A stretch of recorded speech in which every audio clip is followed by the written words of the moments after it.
I mute myself?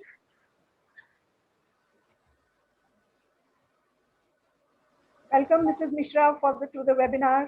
Good to see you. Very nice to be there. I look forward to the group. Yes.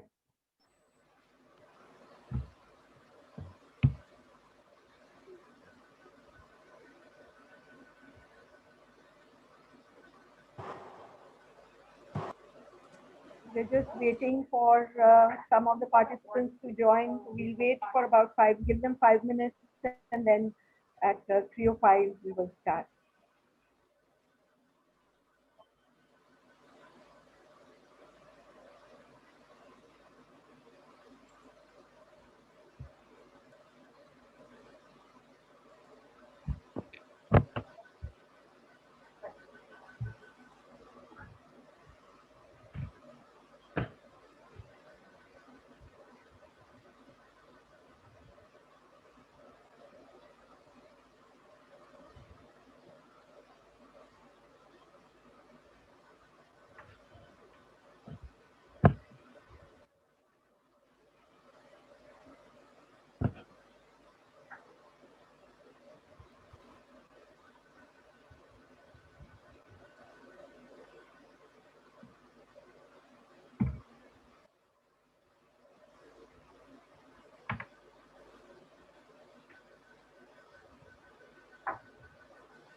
I think a large number of people have joined.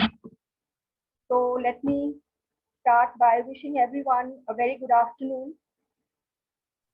I welcome all the panelists, the eminent experts who have joined us today for this webinar, as well as all our eminent participants who have shown their One good move makes all the difference.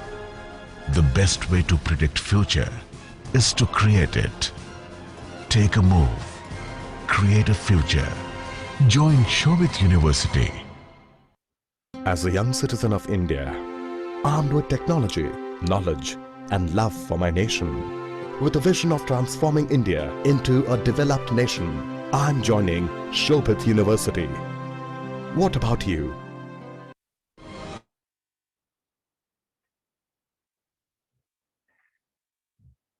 A very hearty good afternoon to all our eminent experts, as well as all our participants who have shown their tremendous interest in the field of psychology by joining today's webinar. So let me tell you a little bit about the webinar and the theme that we are following today. As you all know, psychology is a discipline that impacts all areas of human life, whether it is education, health, business, industry, or sport. Principles of psychology govern not only the individual, but also the family, the group, the culture, and society as a whole. Psychology embraces all aspects of human experience, from the functions of the brain to the actions of nations, from child development to care for the aged. Society today is beset with more challenges than ever before, ranging from workplace stress, collapsing relationships, intense competitiveness, environmental degradation, pollution, war and international conflict, disintegrating families, and above all, in the present context, the global COVID-19 pandemic. All these issues have forced us to focus not only on physical health, but also on issues of mental health. As the World Health Organization defines health, it says health is not just physical well-being, but it is physical well-being, mental well-being, emotional and spiritual well-being. So it is with these thoughts in mind that we at the Center for Psychology and Human Behavior, Shobhit Deemed University, have organized today's webinar with an international reach on the theme Mental Health for All in the 21st Century, Role and Relevance of Psychological Counseling. Once again, a hearty welcome to all our experts as well as our participants. Our chief guest for today is Kumar Shekhar Vijendra, the Honorable Chancellor of Shobhit University. Before I invite him for his presidential address, let me, ladies and gentlemen, introduce Kumar Shekhar Vijendra to all of you. Kumar Shekhar Vijendra is the co-founder and the Chancellor of Shobhit University, India. He's a prominent social entrepreneur based in New Delhi and carries leadership roles in many organizations. He is co-chairman of the National Council on Education of Asoke, the oldest apex chamber of commerce and industry of India. Kumar Shekhar Vijendra is a persistent advocate of the initiative for education for all, secular values, crisis management through diplomatic and peaceful ways, and globalized systems of learning and harmonious coexistence. He has developed a number of higher education institutes in North India, including 2 universities, research centers, an Ayurveda medical college, and a hospital. He is actively involved with a number of social organizations also. As a result of his contributions in the areas of education and social concerns, he has been copiously honored and awarded. He has traveled widely in India and to countries like the USA, UK, Germany, Australia, Russia, China, South Korea, Vietnam, Mongolia, UAE, Mauritius, Rwanda, Uganda, and Croatia. Kumar Shekhar is a passionate Gandhian, an avid reader, a keen learner, and a social speaker. Ladies and gentlemen, I invite our Honorable Chancellor of Shobhit University to kindly deliver his presidential address. Thank you very much, Dr. Devdat.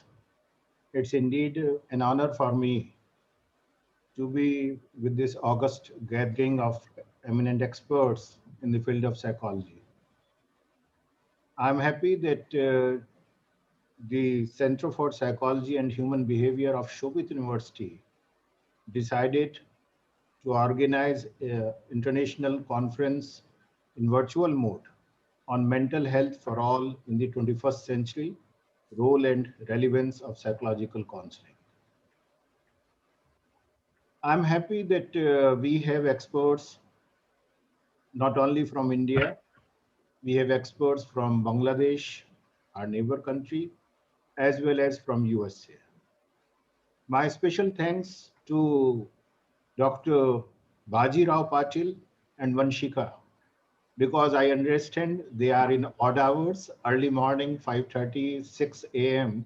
If you ask somebody to speak on a topic like mental stress, psychology, mental health, so we are already putting them in anxiety and stress. So thank you very much for bearing with us and sharing your thought today with us. We have a wonderful panel today. And The number of participants is also more than 100. It speaks about the importance of this topic. It speaks about that why, not only in India, globally, mental health is the biggest issue. And our Center for Psychology and Human Behavior, since its inception, is working in that direction to ensure that people understand what is health, what is mental health, why there should not be any anxiety, how to cope up with the depression. And during COVID times, I will like to share with the panelists that our center established maybe the first COVID psychological tele helpline in the country, which was working 24 into 7. And after that tele helpline, Government of India Ministry of Education also started a helpline called Manodarpan. All credit goes to our director, Dr. Poonam Devdutt. My compliments and best Thank you wishes so and much. thanks to Thank you you, sir. for a wonderful job you are doing. I'm not a psychologist, but definitely being in public domain since last so many years, I've seen what stress is. I've seen what depression, anxiety, failures are, and how generally we treat them, how generally we behave with the people, those who are depressed. And when I was trying to find out something on net and I was discussing, so it seems that Harvard University started in 1934 its longest running study on human development in history. In 1934 it was started, 38 it was started, and the sample size was 724 participants. And after that, in 2012, a book was published by Harvard University on the findings of that continuously going research. And what they found that happiness and health are not a result of wealth, fame, or working hard, but come instead of our relations. Relationship is a forgotten foundation of mental health and well-being. And what is this relation all about? If this relation is with our neighbors, our relatives, our kids, our spouse, our family, or these relations are with yourself also. This is a big question, I believe, which need to be addressed, and all psychologists sitting over here, they will address that, because generally what is happening, we all are busy developing our relations, so-called networking with everybody except ourselves. And this is what exactly is required, where we have to counsel people psychologically. We have to tell them, you have everything. You can do it. And you have to do it. Just have a good relation with yourself, instead of trying to have wonderful relation with everybody except yourself.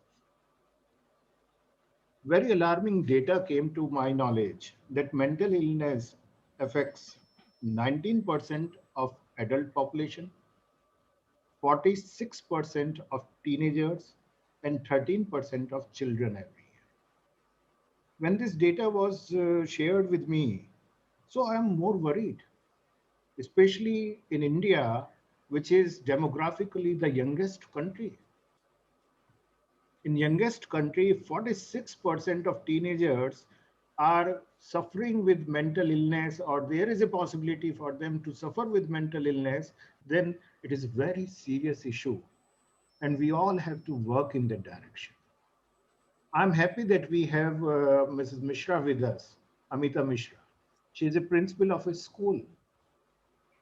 We have to start from there. I'm happy we have Janvi with us, a young expert of psychology, a assistant professor. Dr. Bansal is there, who is heading a department of community medicines. Dr. Namita Singh, consultant psychologist. Bajeerao Patil from US, who is also working in the same area, and Mr. Abhay Kumar, who is an industrialist and who understands the psychology maybe of the people around, and when economical pressures are there. how that psychology has to be checked and what we have to do. But this is a very serious issue, especially for a country like India. We all have to work together. We all have to see that we can help those who really need it, and generally they do not know that they need help. Because there are many reasons, like generally a judgmental attitude is there. Oh, you failed, you are responsible. Oh, you were not able to do that, you are responsible. So it means a non-judgmental outlet has to be there. And this is what psychological counseling can do. When we deal with the problems, a constructive way to deal with problems has to be provided to the people around, where we say that you have to channelize your energy in a positive manner, and that positivity has to come from within. I always say that every psychologist should be a good yoga teacher, should be a good meditator. So he should or she must know what is meditation all about, because these all ancient science, knowledge, wisdom, they need to be incorporated with today's world knowledge. Because when we say only science will do, Vigyan will do, so Vigyan is a part of Gyan. From wisdom to knowledge, we are going, and we are a bit confused on that. So I always say that that has to be a part of Shobhit, of institutions of our practice system. And I am happy that at Shobhit University, Dr. Devdutt is not only heading a Center for Psychology and Human Behavior, she is also heading a Center for Yoga and Research. This integration has to be there, which I believe is very much needed, and a positive perspective we have to give through the psychological counseling to all those, because generally what we see that we see a person as a problem instead of a problem as a problem. We say you are the problem, that's why it is not happening. Instead of telling that thing, we have to look at that. These are very small things, because I'm a layman, I'm talking a layman language as always. But yes, these are important concerns. These concerns need to be addressed.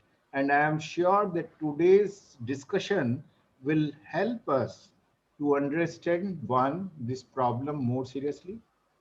Two, we will be in position to find some solutions for that. And if Dr. Poonam Devdutt permits me, I will like to announce that her Center for Psychology and Human Behavior has decided to start a program, a postgraduate diploma program in psychological counseling.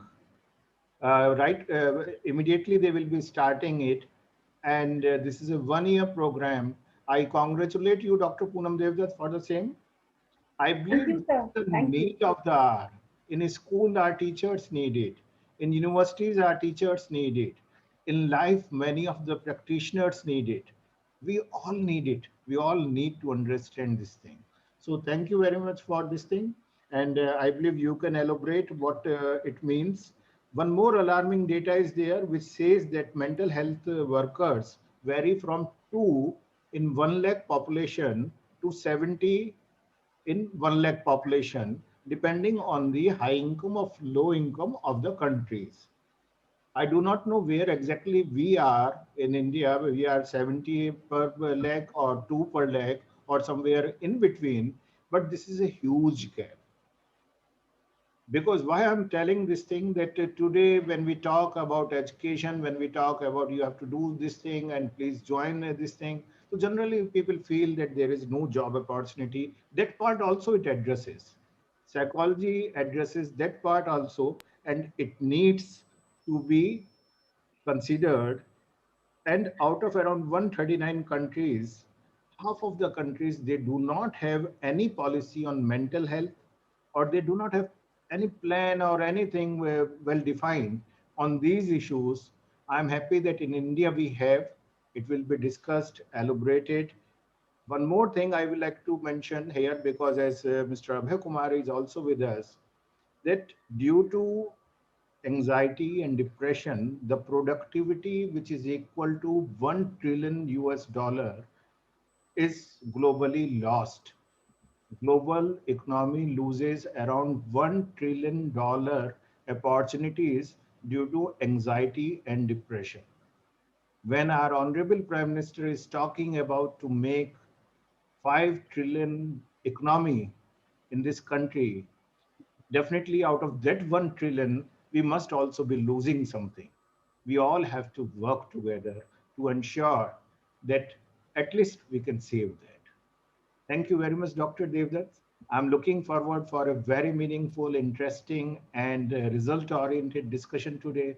Thank you to everybody who joined this international webinar.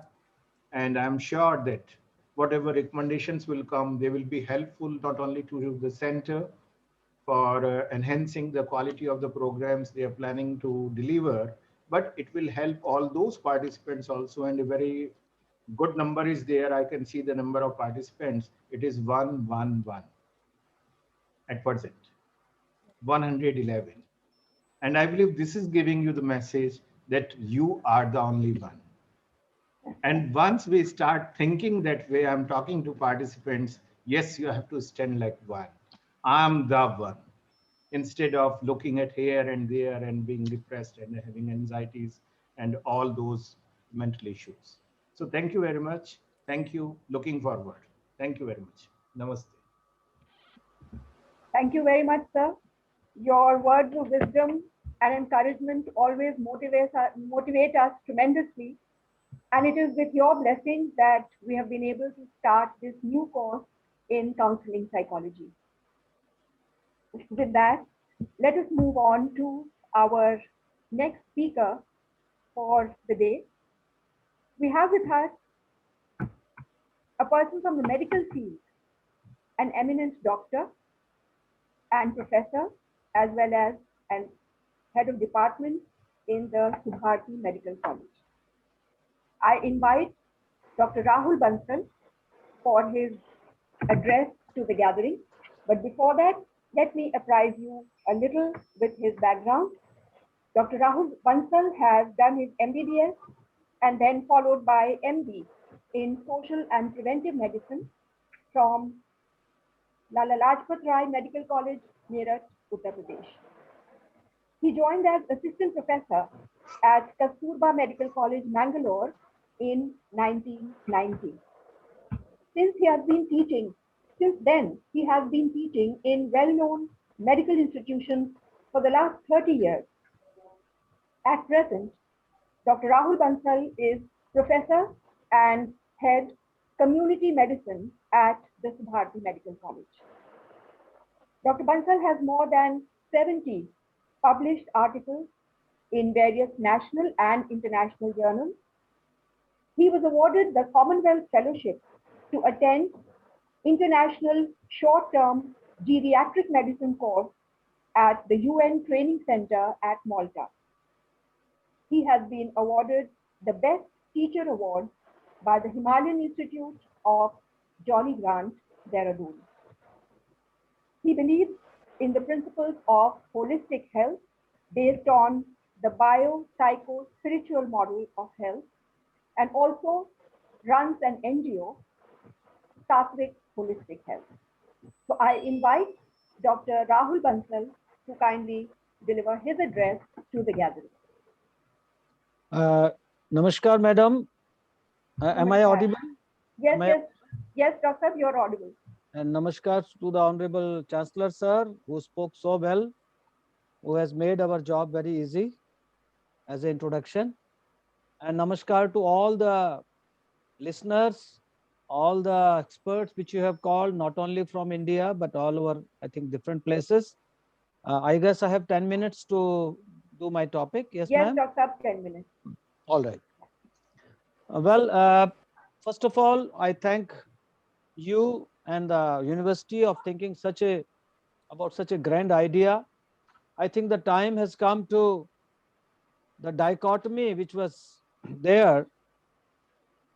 How do you pronounce it? Descartes or Descartes? Descartes. Descartes. Descartes has done the, Rene Descartes, yes. Rene Descartes had done he was a great man, no doubt, but he has done a great disservice to the humanity by separating mind and body.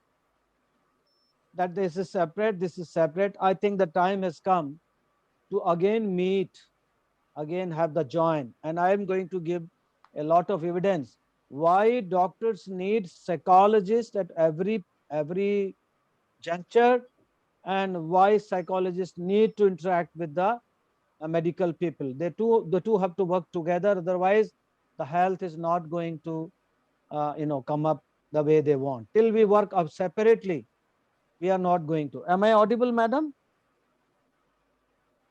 Hello? Dr. Poonam Yes, sir, Desai, you am are I audible. Yes, sir, Yes, you're audible. yes, doctor, you're Okay. audible. We All can right, hear all you. We Yes. can hear you. So, first of all, I'll start my talk with a very interesting book. I don't know whether it will be seen, but I'll tell you Who Gets Sick by Blair Justice. Who Gets Sick? Dr. Blair Justice, PhD. In this wonderful book, well-written book, it is about 15, 20 years back, he has so eloquently, so nicely, so scientifically argued that all the illnesses, even viral illnesses, even illnesses like which is going on now, bacterial illnesses, are of course non-communicable diseases, be it coronary heart disease, be it cancer, be it diabetes, all of them have got a mental health component. There is hardly any disease except maybe hereditary diseases or maybe some traumas which do not have a mental health component. Otherwise, according to Blair Justice, even AIDS, HIV AIDS, he has given evidence, has got a element of mental component. He even gives in one of the pages that Louis Pasteur, who is the father of germ theory, due to which we sideline the mental health component, psychological component. At his deathbed, he acknowledged that germ is not everything, environment is everything. Seed is nothing, soil is everything. In French, he said, and he also said the reaction of the organism to the environment, that is the bigger thing than the germ itself. How true, even in the present epidemic, that it is the reaction, the coping, how we react to the environment.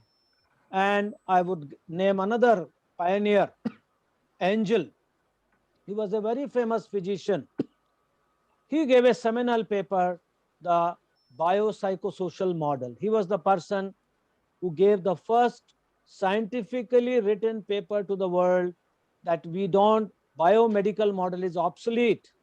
Human body is not a machine running on biofuel or chemical energy. It is something far more than that. So he gave biopsychosocial model 1977. And since then, there are hundreds and hundreds of studies, papers, which have highlighted that biomedical model is obsolete. We have to combine biopsychosocial. So biology, psychology, and the social factors, these interact and give rise to the illness or health, not alone. They cannot, they are all together. They are like, even some people have said, like Herbert Benson and Larry Dozy, they say that the mind and body is like north-south pole. You keep on cutting the magnet, it will again become north-south pole. B.M. Hegde says that every cell has a mind, and the cell membrane of the cell is the mind of the cell. So mind and body separating, I think, has been the biggest blunder. And there are doctors who are doing the reunion. Blair Justice is one. Another great one is Dr. Larry Dozy, Meaning and Medicine. Meaning and Medicine by Larry Dozy. Larry Dozy is one of the greatest, and again, greatest proponent of holistic health. He not only says biopsychosocial, he says biopsychospiritual. Even WHO definition of health is a state of complete physical, mental, a dynamic state of complete physical, mental, social, and spiritual well-being. So there are 4 dimensions, even according to WHO definition. So why are we separating? Why still we only deal with the cancer as a physical problem and diabetes as a physical? Why don't we take the help of psychologists? Why don't we take little bit? We all doctors should be counselor in some small way. I am as a doctor saying, and they should take the help of a mental health expert. That, and as Chancellor sir was saying, meditation and yoga, it has to become an integral part of diabetology management, cancer management, you name it, because that component is there. We have been ignoring it. Maybe the interest of pharma lobby, maybe the interest of some other vested interest. But the fact is, without taking into account the mental health, the coping, the psychology, we just cannot meet the challenges of coronary heart disease. I'll show you some very interesting papers on coronary heart disease. But before that, other pioneers of this field. Now, this is Candace Pert. Her book is Molecules of Emotion. See the title, Molecules of Emotion. She missed getting Nobel Prize because of she was cheated by her boss, but she did a great job. She proved to the world what you think, what we think, whether it's stress or we are happiness, the brain releases different type of neurotransmitters, neuropeptides. They get attached to the immune cells and they get attached to the endocrine cell and all other cells. And that's where is the scientific basis of psychoneuroimmunology, psychoneuroendocrinology. Please mind the word psychoneuroimmunology, psychoneuroendocrinology. And together they are known as mind-body medicine. So now mind-body medicine. There is a clinic by Professor Herbert Benson in Harvard, in Boston, mind-body clinic, maybe 30 years old. And they are managing so many illnesses, including AIDS, HIV, by the power of meditation. And this is the seminal book by Herbert Benson, Beyond Relaxation Response. First he wrote Relaxation Response and then Beyond Relaxation Response. These are again classics, friends, which prove beyond doubt that meditation, relaxation, they are very, very important in managing at least 30 to 40 common illnesses. Maybe angina, maybe acid peptic disease, maybe hypertension. Even in cancer, there are studies by psychologists.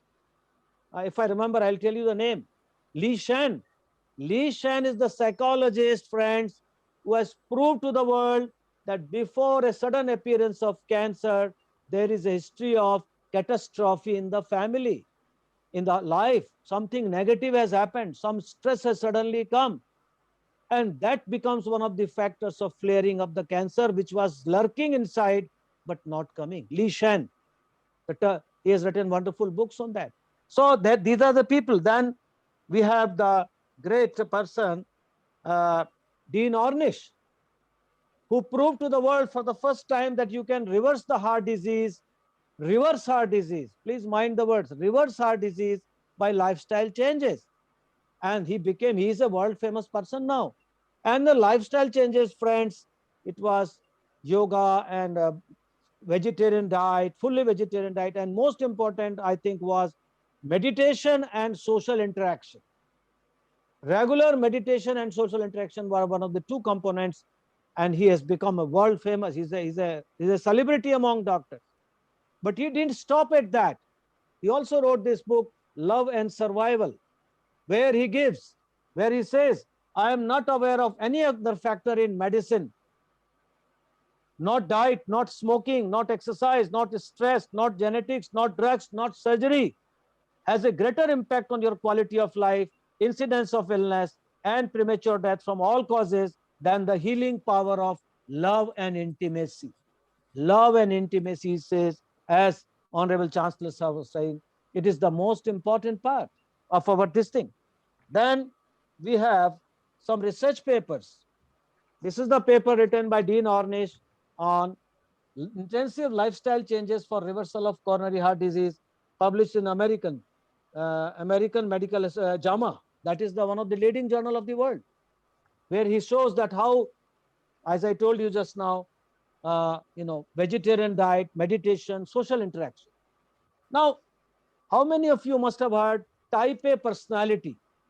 Dr. Friedman, Friedman and Roserman, two of the great cardiologists, they gave this theory to the world that there is a personality type, the hurry-worry type, the perfectionist type, who are very time conscious, who are very irritable type of people, and they tend to have more heart disease. That was also published in a leading medical journal at that time.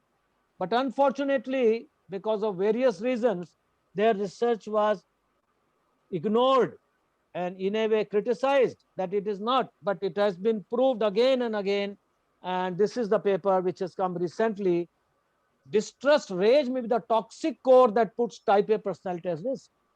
Type A persons as a whole may not be the whole of the thing, but their, that their toxic core, that is their sense of, rage, their sense of hatred towards others, that is found to be the toxic core of type A personality. So a personality type, now they say type B personality is at the core of coronary heart disease.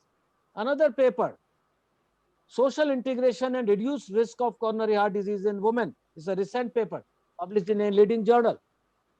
This again shows that among women, the more is the social integration, the less is the chance of, coronary heart disease.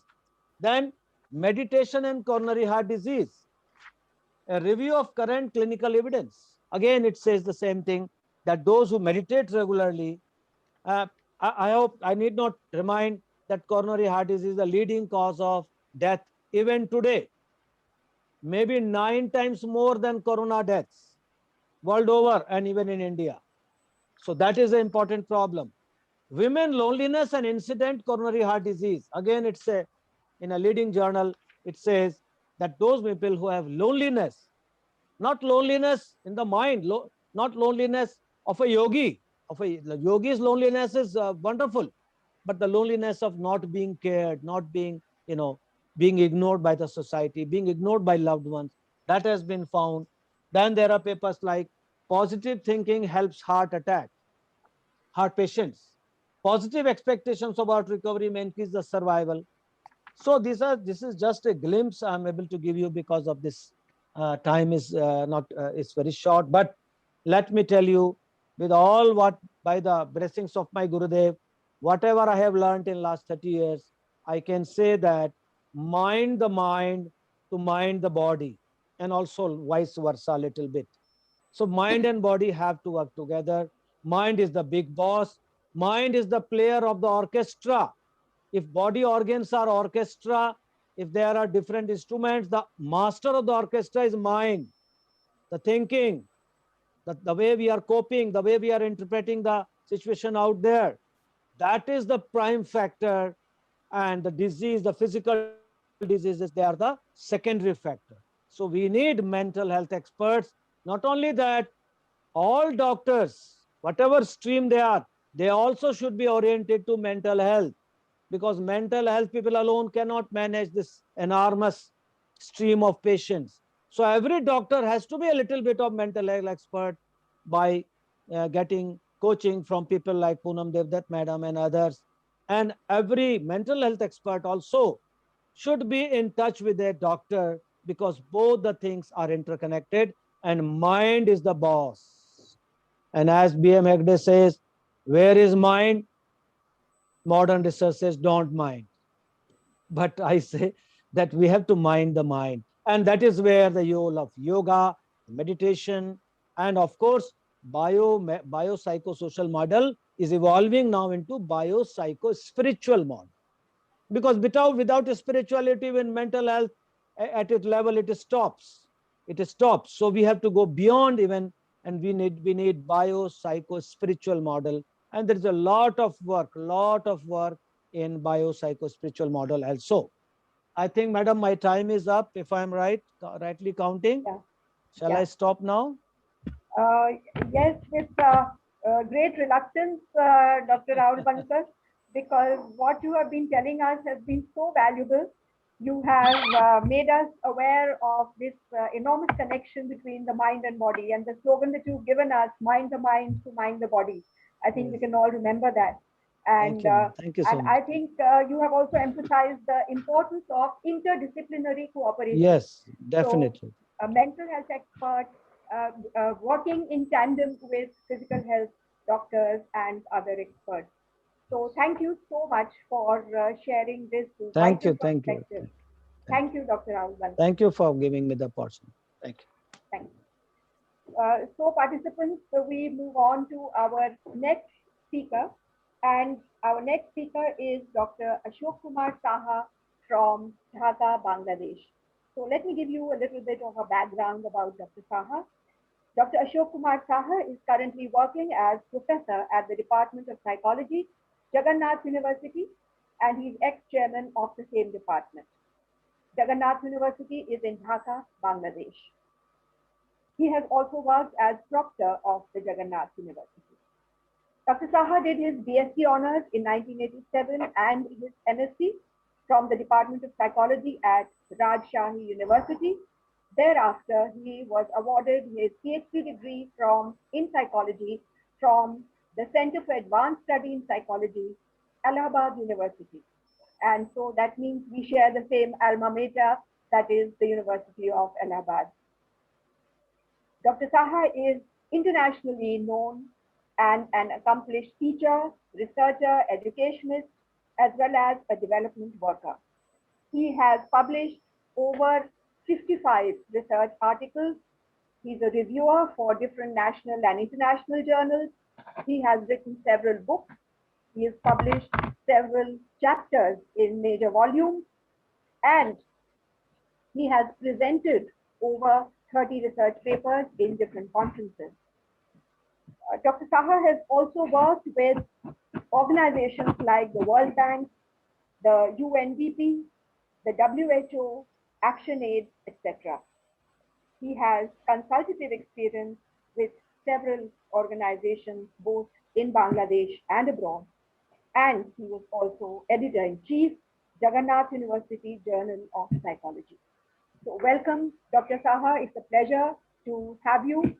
Despite being indisposed, you have taken the trouble to agree to our request for participating in this webinar, for which we are extremely grateful. And I now invite you to please share your ideas with the participants. Namaskar. Very good afternoon. Thank you very much for inviting me in this international webinar on mental health for all in the 21st century, role and relevance of psychological counseling, organized by Center for the Psychology and Human Behavior at Shobhit University. First of all, I would like to extend my gratitude to Honorable Vice Chancellor, Mr. Kunwar, Shekhar, Vijendra, and also Honorable Chairman, Professor Dr. A.P. Gaur, Honorable Vice Chancellor, Shobhit University, and the organizer of this seminar, Dr. Poonam Dept, for inviting me in this international seminar. So I will try my best to concentrate with psychological challenges and mental health and psychosocial intervention during COVID-19. Because as you know, that COVID-19 situation has currently affected over 200 countries. Containment measures, including lockdown, employed in various countries, have led to drastic change in the day-to-day lives of the people. Although these changes are requisite to deal with the spread of the COVID, and it is accompanied by certain unintended negative outcomes.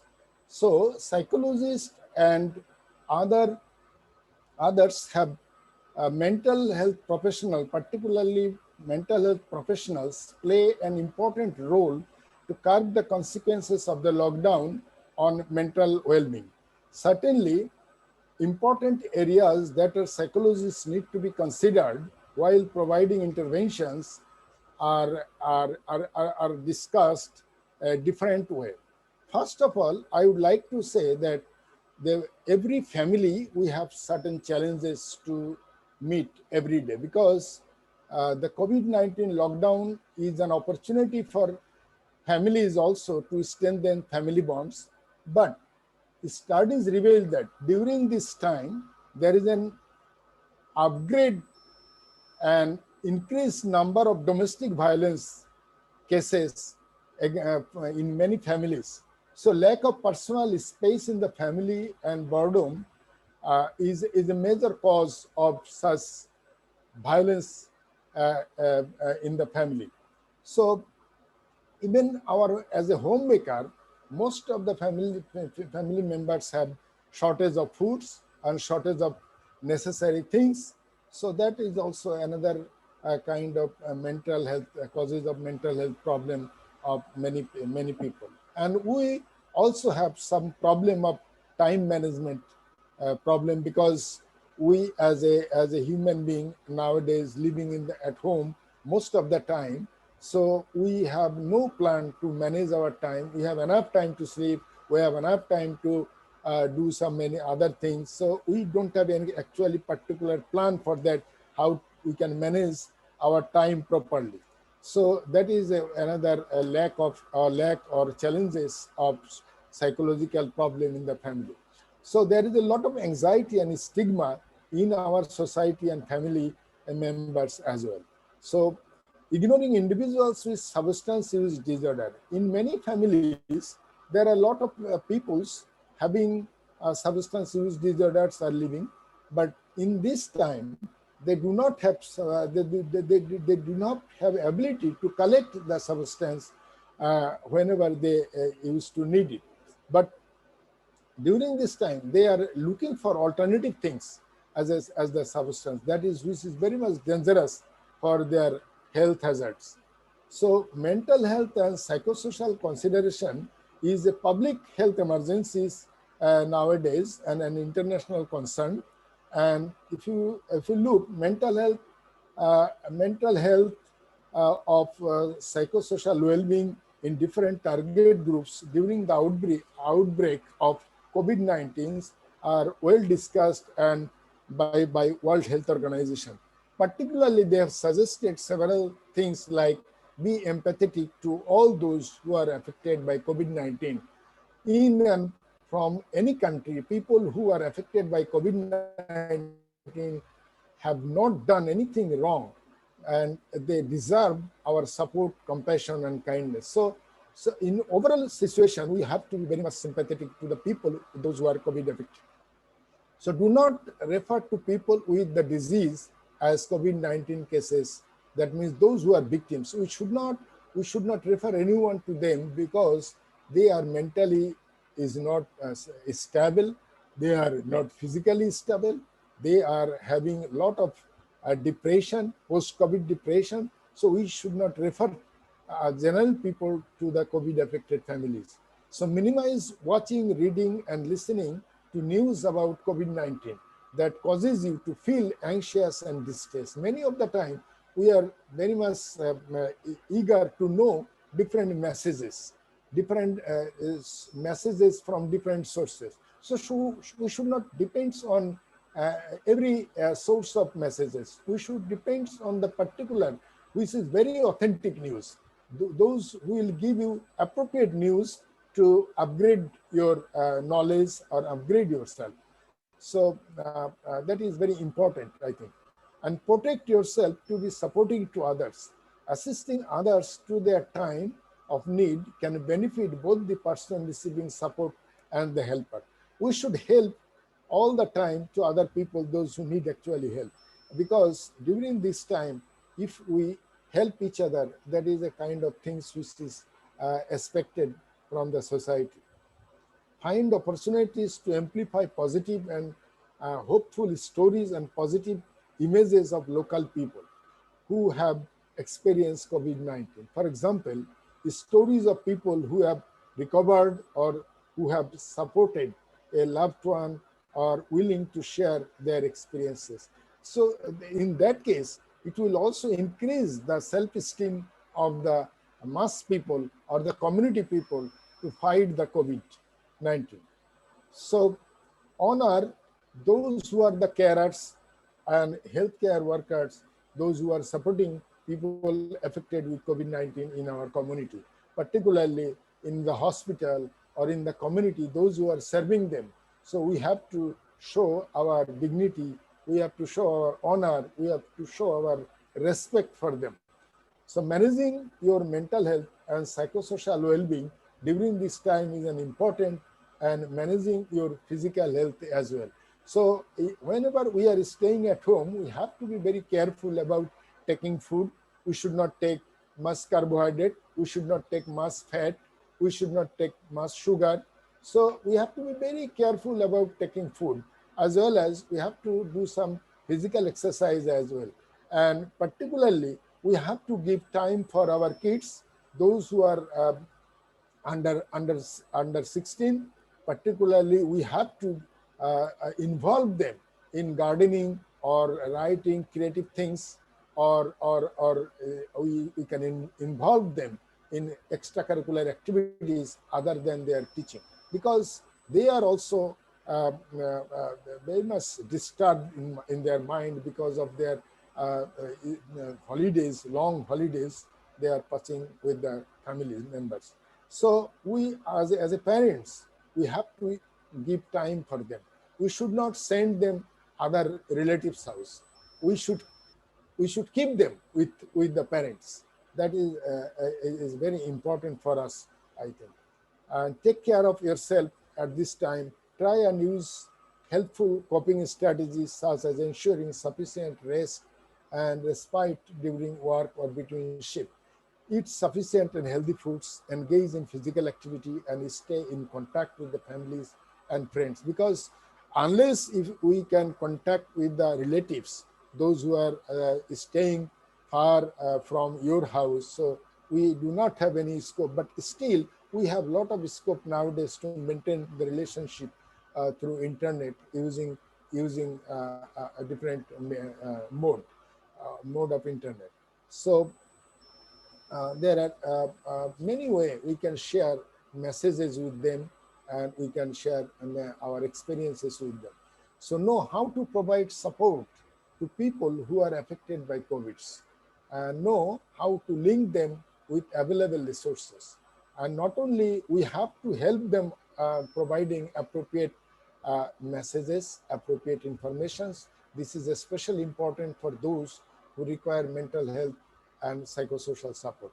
So there are a different way we can help the people, those who are affected, keeping all stuff protected from the chronic stress and poor mental health, particularly those who engaged in psychosocial services or psychological services, or those who are working for the people of the COVID affected, like as an ambulance driver or as a health workers.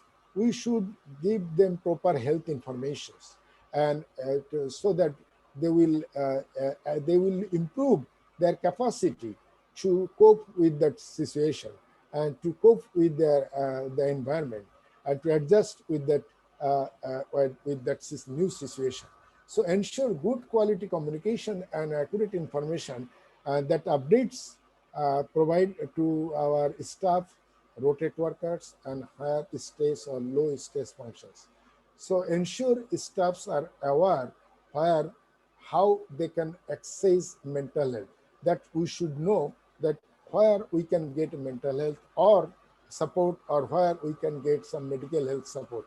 That is very important. So there might be, if we can develop, just like as your university has started counseling process, it's a very good thing actually. Nowadays, many of us in Bangladesh also, many organizations, they have started their counseling system, because it is actually not possible to invite them in the counseling center. So it is the only way we can support many people. Even we as a university faculty members have decided to help any clients, those who want to get support from us.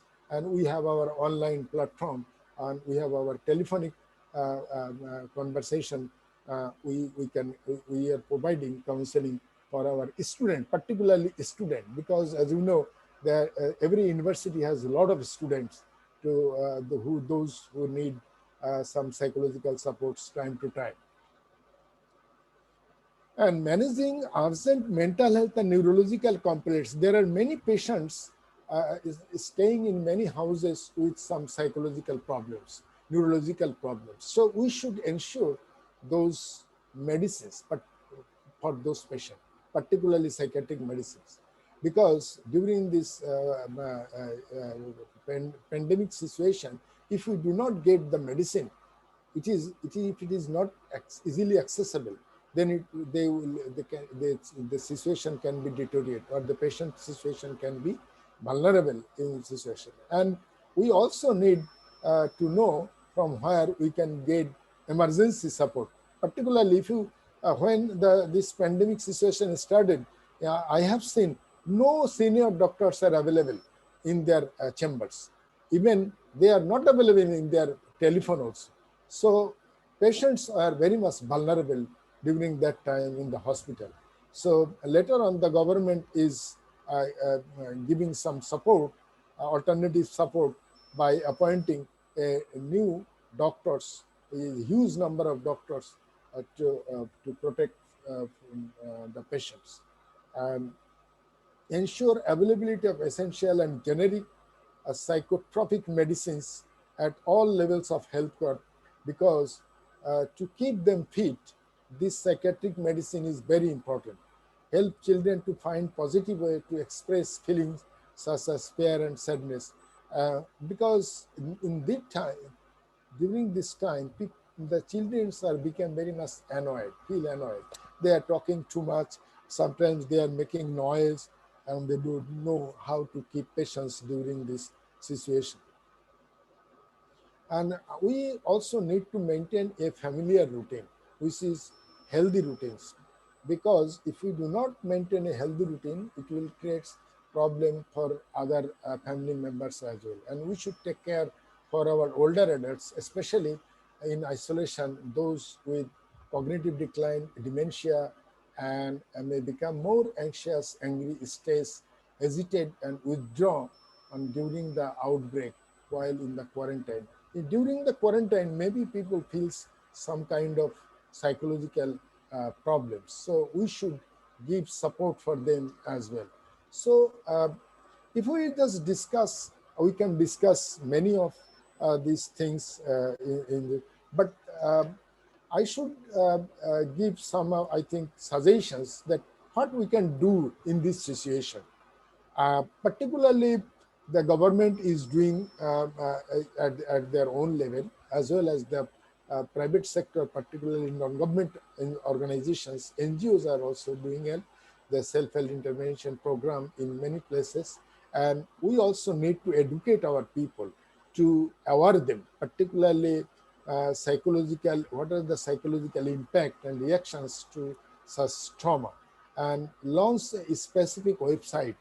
Actually we should build a centrally organized website, so that general people can get a lot of information from the about the counseling, about the immunization, vaccination, about the medicine, available medicine, about the counseling.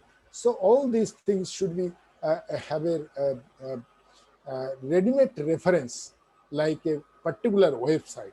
So that is very important, and through which we can find to help us, and we can help our family members, as well as we can help our community people and mass people as well. Thank you very much for giving some time to discuss on this very important seminar, particularly mental health for all in 21st centuries, role and relevance of psychosocial counseling. Thank you, organizer, Dr. Dept, Director, Center for Psychology and Human Behavior. And I am also thankful to Vice Chancellor, Chancellor, to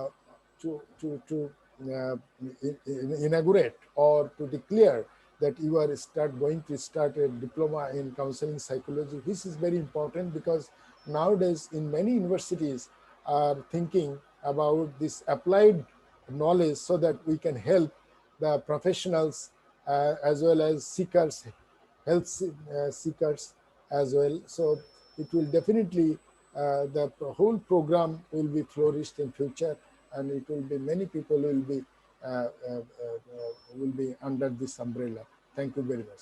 Thank you. Thank you very much, Professor Saha, for giving us such valuable suggestions regarding COVID-19 pandemic. And one of the very pertinent points that you made was that it's important to stay away from fake news and very, very negative news, which we keep seeing on TV, because under the stressful circumstances, it's extremely important for us to maintain a positive frame of mind. So thank you very much for sharing your valuable ideas. Thank you. Ladies and gentlemen, I now bring before you our next eminent expert, a lady who's one of the leading educational experts in the country. I am talking about Mrs. Amita Mishra, who is at the moment the principal of a very, very prestigious school, the DPS International School, New Delhi. Mrs. Mishra has over 30 years of experience as teacher and head of school. She has held very important positions, including the vice principal of DPS Arkepuram. She headed DPS East of Kailash with excellence, and currently she is principal of DPS International. Mrs. Mishra has the distinction of being associated with national boards, the CBSE, the ICSE, as well as international boards like the Cambridge Board. She has trained at the Principal's Training College, Miami, and is a member of the Association of International Schools of India. She has been a part of international professional development programs in Japan, UK, USA, and Australia. She is also a facilitator of various Cambridge pilot projects in India. She presents papers and she has chaired sessions in several conferences. She is proficient in French, as she has certification in television performing from New York University. Mrs. Mishra is a core resource person of the Delhi Public School Society. She has trained over 5,000 DPS teachers as well as school leaders in India and abroad. She has been awarded by the Embassy of Spain. She has also been conferred a Lifetime Achievement Award by the International Congress of Women in 2009, and she is an honored alumnus of her alma mater, Lady Shri Ram College of New Delhi. I welcome Mrs. Amita Mishra, and I would request Mrs. Mishra to share her very, very valuable insights and experiences in the educational field with all our participants. Mrs. Mishra. So thank you very much for inviting me. And I would really like to compliment the university, your Chancellor, you, Mrs. Dept, because you have taken this beyond the borders. This is an international conference. You have people who are speaking as well as joining across the borders. And this goes to show that the experience is a very common human experience. It's not something limited to a country or to a situation or to a particular geographical entity. This is something which is crossing all borders, and we learn a lot by listening to each other. I have been asked, because I'm a school principal, so I'm going to limit myself to the school experience. The Honorable Chancellor rightly pointed out that 46% of students, young teenagers, are prone to some kind of depression or some kind of mental trauma. And I'm so happy that people who are in the field of medicine or in higher education are actually looking at schools. You know, we underestimate. It is a pity. I will talk like the principal of a school, because we need to understand that children are human beings. They're not children, they are human beings. And their trauma is as great as the trauma of any adult. But when we're adults, we tend to write it off. Some of these things, you know, we just pass them on because we think, "Arey, theek ho jayega." But no, for the child who's going through it at that particular moment, it is as traumatic as somebody who would go and commit suicide.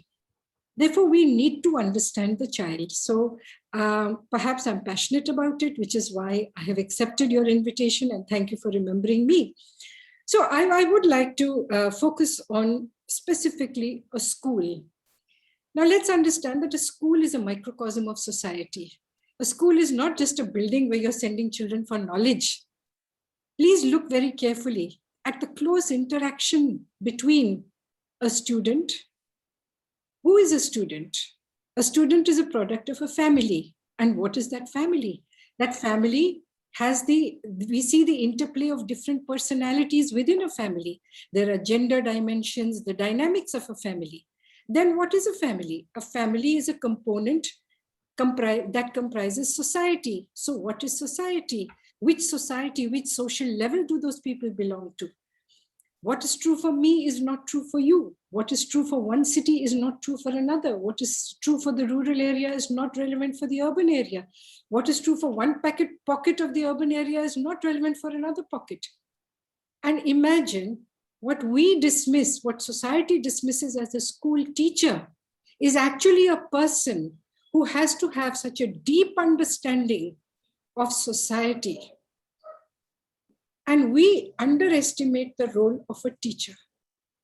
And it's a real pity. And I have fought very, very hard over these years. And I have given dignity to teachers because what they are doing at the grassroots level, you see, you only go to a doctor or a professional when things get out of control. But who is at the base level? Who is able to prevent that from happening? It is each and every teacher. And I would like to say that early years is as challenging as the counseling which is done for career counseling. Because in early years, there are different kinds of challenges. And at the exit point, when a child is going to the university and looking for admission, and in this country where you just can't find a seat, no matter how talented you are, you get an 89 and you don't get anywhere. And somebody has to have a 99 and may have just crammed up everything. So everything is a challenge in this country. So, and that is why we need to understand that counseling, and you're running the program in your university, and there are many people who are, beginning to understand this, that counseling has been underrated, underestimated. The boards have now understood. They have mandated it. They have mandated that every school must have a counselor, but a counselor for handling 1,000, 2,000, 3,000 children. Again, the Chancellor, your distinguished Chancellor, made this point. You read out data, sir, about the number of counselors available across the country per lakh. It's ridiculous. Let's not forget, we are living in a dynamic world. Everything is changing every day. Let's just look at society. Now we have nuclear families. So the grandparents and all that support system has gone. Then we have working women. Wonderful, I'm a working woman myself, but then a working woman without the support system, another situation is created.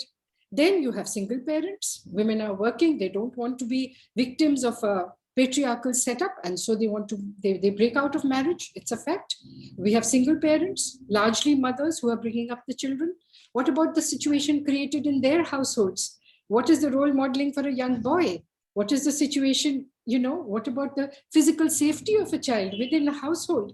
So if you start looking at the dynamics within a family, and within a family, within a society, within that whole bubble in which people are coming, and then they come to school. And when they come to school, look at the interaction with the diverse, as I said, it's a cross-section of society. So look at the diversity of children that are coming. So built into the situation is conflict. And conflict resolution is the most basic requirement of every teacher, which is where I think programs like yours come in, because every teacher has to be a counselor. Having a professional counselor, you see, there is counseling, and as from a professional is a different level. A child has deviant behavior or has particular requirements. That person requires individual counseling. A family may have their own trauma. That particular group will require family counseling. That is different. Of course, you need it. But each and every teacher has to understand the dynamics of what is going on. So I just wanted to put this across, that there is no one size fits all. There is no formula. Nobody can teach you. Your sensitivity, your understanding of the background, your understanding of child psychology, which is why early years is a separate program, middle school is a separate program, senior school is a separate, teenagers. The challenges at each level are different. And then there's career counseling, which is entirely different. I mean, teenage brings with it, exploration. Today, everything is open. Today, even the, genders are fluid, people, they have to understand themselves. Today, there's so much acceptability of, you can be heterosexual, homosexual. It is happening. Let's not shy away from it. It is happening. And therefore, children are confused. Much as they have the option, they also are confused. So at each and every step, and then now let's not forget parents. I had told Mrs. Devdutt that I would like to focus a bit on parents. Look, parents are human beings. Let's not forget that. We want to put them on a pedestal, and we think that parents know everything. Yes, they know. They mean well. But let's look at a parent. Every parent's background is not the same. Education is not the same. Psychology is not the same. And therefore, every parent may not be equally well equipped to handle every stage of his child. But each stage has become more challenging. Look at what the internet has opened up. Today, these were things that were not there when we were young. But today's parent, I think the parent needs most counseling, and I will request you to please either organize sessions for parents, organize programs. We do it through schools. Parenting is not an easy job anymore. Believe me. I don't know if I have time to share one or two anecdotes. I had told Mrs. Devdutt that. Please do. We love that. I won't take much time. I'm going to scrap whatever, but I'll just share one or two anecdotes, because I thought that, your courses will do all the syllabus. But reality is that you've got to deal with it real time. Now, once there was a child about 5 years old, and his mother just came into the school without an appointment, and she brought the child with her, and desperately, and she says, I was posted to Delhi and I've got a job with Commonwealth Games. That time the Commonwealth Games were coming up, and this, that, and the other, and I'm a single mother, and I'm a blah, blah, blah. So we thought, single mother, we should support her. We appreciate that, she's fighting it out, trying to get her child the best and all the while that she was talking, this child was not only deviant behavior, but he was 5 years old, and he was like, jumping in a very dangerous manner. I mean, children jump and kick and push. That's not the point. He was jumping from stairs, which were 5 or 7 stairs high. And then he was visualizing that he was the Superman and all. And, 2-3 of us who were sitting happened to be there. I was, of course, there. We did not feel that there was something right with this child. So we requested the mother that you come on another date. We gave her an appointment. We thought, okay, maybe. The next time he came, this boy literally was going to jump from a balcony. Now we realized that this mother, much as we admire her for being a single mother, for trying to go out to work and bring up a child, but where was the child growing up? He was growing up in front of the television. And for him, he was literally like in an altered reality. And for him, the Superman and Batman was reality. Now, when they show Hrithik Roshan jumping off a bike and they say, don't copy this, that's for adults. But if a child is sitting in front of that television with a maidservant the whole day, and the mother is busy trying to earn a living for the child, so this is the first and only experience I had in my 30 years where I actually encountered the impact of television on the psyche of the child. Now, my point is, what about the class teacher? What if we had admitted this child? If this teacher had not been familiar with this entire background, this child could have actually hurt himself fatally. So the point I'm making is that understanding the background and understanding the parent. Now, what could we counsel? We, of course, could not admit this child because we were worried about the physical safety. Look, we have all sorts of children with all sorts of challenges. That's different. But physical safety was really a concern. I'll just skip to another case, which was in class, a senior student. Now, this boy, the parents came to my office, and he was a nice, tall, handsome, good-looking boy. And his parents came and sat, and I had a chat with him, and I was like, he is such a well turned out, well informed, very courteous, and the conversations we had were ranging from, he was an absolute delight. If he had been a product of my school, I couldn't have tried to do more. But after I spoke to him, his parents requested him to go out, and then they spoke to me. And they said, look, ma'am, we put him in the Cambridge board because, and he has been the topper in everything. And they showed me his result, and he had complete A stars. Then what happened? The father thought, oh, he's such a bright fellow. Let me shift him into CBSE so that, he might make it to IIT and all that. Suddenly, from being the topper and the best student of the school, he was put into a group where the students had been attending coaching for the last 6 months. And you see, now the new education policy is talking about a completely different approach. And I hope that in 5-10 years, that approach will be visible. But this boy was already there. But when he was taken out of this environment and put into that highly competitive, very structured, suddenly he completely lost his self-esteem. And from being the topper, he slipped into a shell. He stopped going to school. And 1 year, he just sat at home. Now, here were these very educated parents, and they just didn't know what to do. So they shifted him and they were trying to. So the question before the school was what to do. Should we admit him or not? Now, it's not his fault that the board was shifted. It's not his fault that the boards are asking for two different things. So what should a school do? Again, I'm coming back to psychology. We need to understand people. We did not look at the marks. We admitted this child. We said, forget the marks. We are not interested. This is a human being who needs help. The minute he started, he was reluctant to come to school. We worked with his psychologist. Some days she would say, okay, now you can give him 1 hour of study. Can you imagine a school having to create and customize a teaching program for an individual? But we did it. We did it. That's what I'm trying to say. Understanding the psychology of an individual is our duty. I'm not saying we can do it for every child, but there will be individuals and we can do it. So whenever we customized our program according to what the psychologist advised, over a period of time, he gradually did start coming to school. He couldn't attend all 7 hours. He attended 2 hours some days, 3 hours some days. When it came to giving exams, he went off in a shell. Every time he was writing, performing, he was getting A stars. All his teachers were totally bowled over. He's brilliant. But when it came to giving exams, he could not. Again, we had to fight this barrier. And what he could have done in 1 year, he did in 2 years. Today, he has been admitted to a top university in the United States. And today we feel so, for so much else we have done that's different, but for individual cases. So like this, I have a whole box of stories which I will not and cannot share with you right now.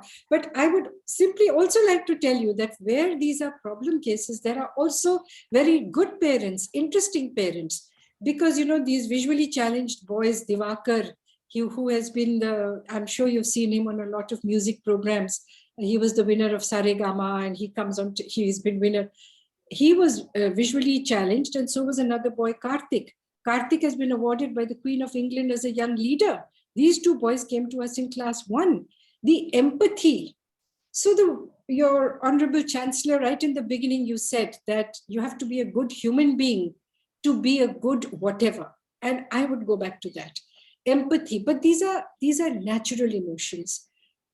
A counseling program has to channelize these natural emotions into a structure. You see, unfortunately in India, much of the teaching profession has been left to the goodness of the soul, and that's why women are teachers, because they're all mothers and blah, blah. But a counseling program based on scientific evidence, that is required. So you have the raw material, you have wonderful, compassionate people. You only have to structure them. So I truly appreciate that, you are offering this program. And I would also like to say that there are children with special needs. Therefore, there are counselors, special educators, all sorts of programs. And I would also like to just say that, an adult or even a teenager may be able to verbalize, may even be able to identify a problem, may even be able to talk to a friend, but a small child doesn't know what's happening. So it's the vulnerability of the child which makes counseling probably the most pressing need.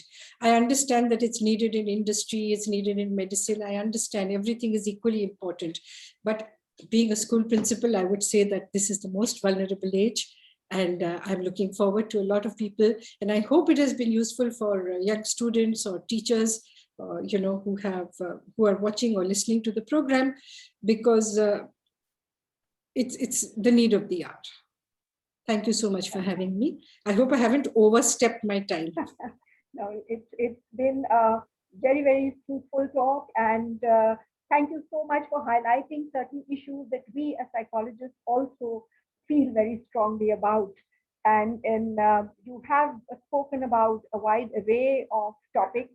You have particularly emphasized the dignity of teachers, the framework in which teachers are functioning, which is, I think, very, very important for us to understand, along with the importance of counseling at every stage of a child's life. And I totally agree with you when you say that the early years are extremely important. As psychologists, we say the same thing, that a child's personality, the formative years are the first 5 years of the child's life, and that is where the foundation is laid. So if a child has empathetic and understanding features in his childhood, then that lays the foundation for a healthy personality. Could I add one more thing? Technology has made it so difficult. You know, there was bullying in classrooms. Now there's online bullying, there's body shaming, and that entire dimension, you know, so there is a lot that has to be looked into. Exactly. So we do assure you that we will do our best to propagate this field of counseling psychology. And with the support of educationists like you, I'm sure we can go a long way. Thank you very much for being with us, Mrs. Mishra. It was a pleasure. Ladies and gentlemen, we have been just talking about the educational field, and Mrs. Mishra has just made us aware of all the dimensions of a student's life. And so now I bring to you a student herself who will be speaking to us from the perspective of a young student. I bring to you Ms. Vanshika Shekhar, who is a student of psychology studying at the College of Liberal Arts, Temple University, Philadelphia, USA. So let me give you a little brief about Vanshika. Vanshika has been interested in a number of different activities. She's been very active in her campus life when she was in India, as well as now that she is abroad. She has been participating in fundraising and public outreach for South Asian Student Society. Vanshika has been the Vice President for International Student Association at Temple University. She has been part of the Public Relations Chair for South Asian Student Society, again at Temple University. In India, she was the observational trainee and intern at Noida Psychiatric Clinic in New Delhi.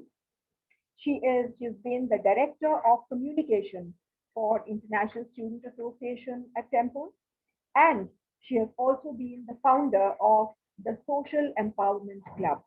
So we see that at a very young age, she's been actively involved in social issues, and that is what lays the foundation for a good psychologist. She has also volunteered for a number of social activities, including volunteer for Cherry Pantry at Temple University. Cherry Pantry is a group that combats hunger by supplying nutritious food to students. And in as far back as 2014, she has been an English instructor for the Teach India program. Vanshika's areas of interest are the field of clinical psychology. She aims to understand the socio-cultural diversity of the world and also hopes to contribute to the inclusive growth and development of people from different sections of society. Currently, she's in her senior year of psychology. She's majoring in psychology. And now let us have Vanshika and let us see what a young student studying abroad has to say about the importance of psychology. Welcome, Vanshika, to the webinar. Thank you so much, Dr. Devdutt, for having me and that wonderful introduction. I would like to start by saying that I'm in no way an expert. I am just a student right now, and I will be talking about my experiences with counseling and the stuff I've been through in college and how I kind of like went through that, learned from that, and my insight in counseling psychology and how it helped me. So let's start with my experience. going into college, coming from India, transitioning to the US was a process tougher than I imagined. And there's a big cultural shock that plays. And you don't really realize that there's a cultural shock when you first enter, because you're so excited as a new student. You have your independence for the first time. You start acting as an adult for the first time. You're responsible for making your own decisions.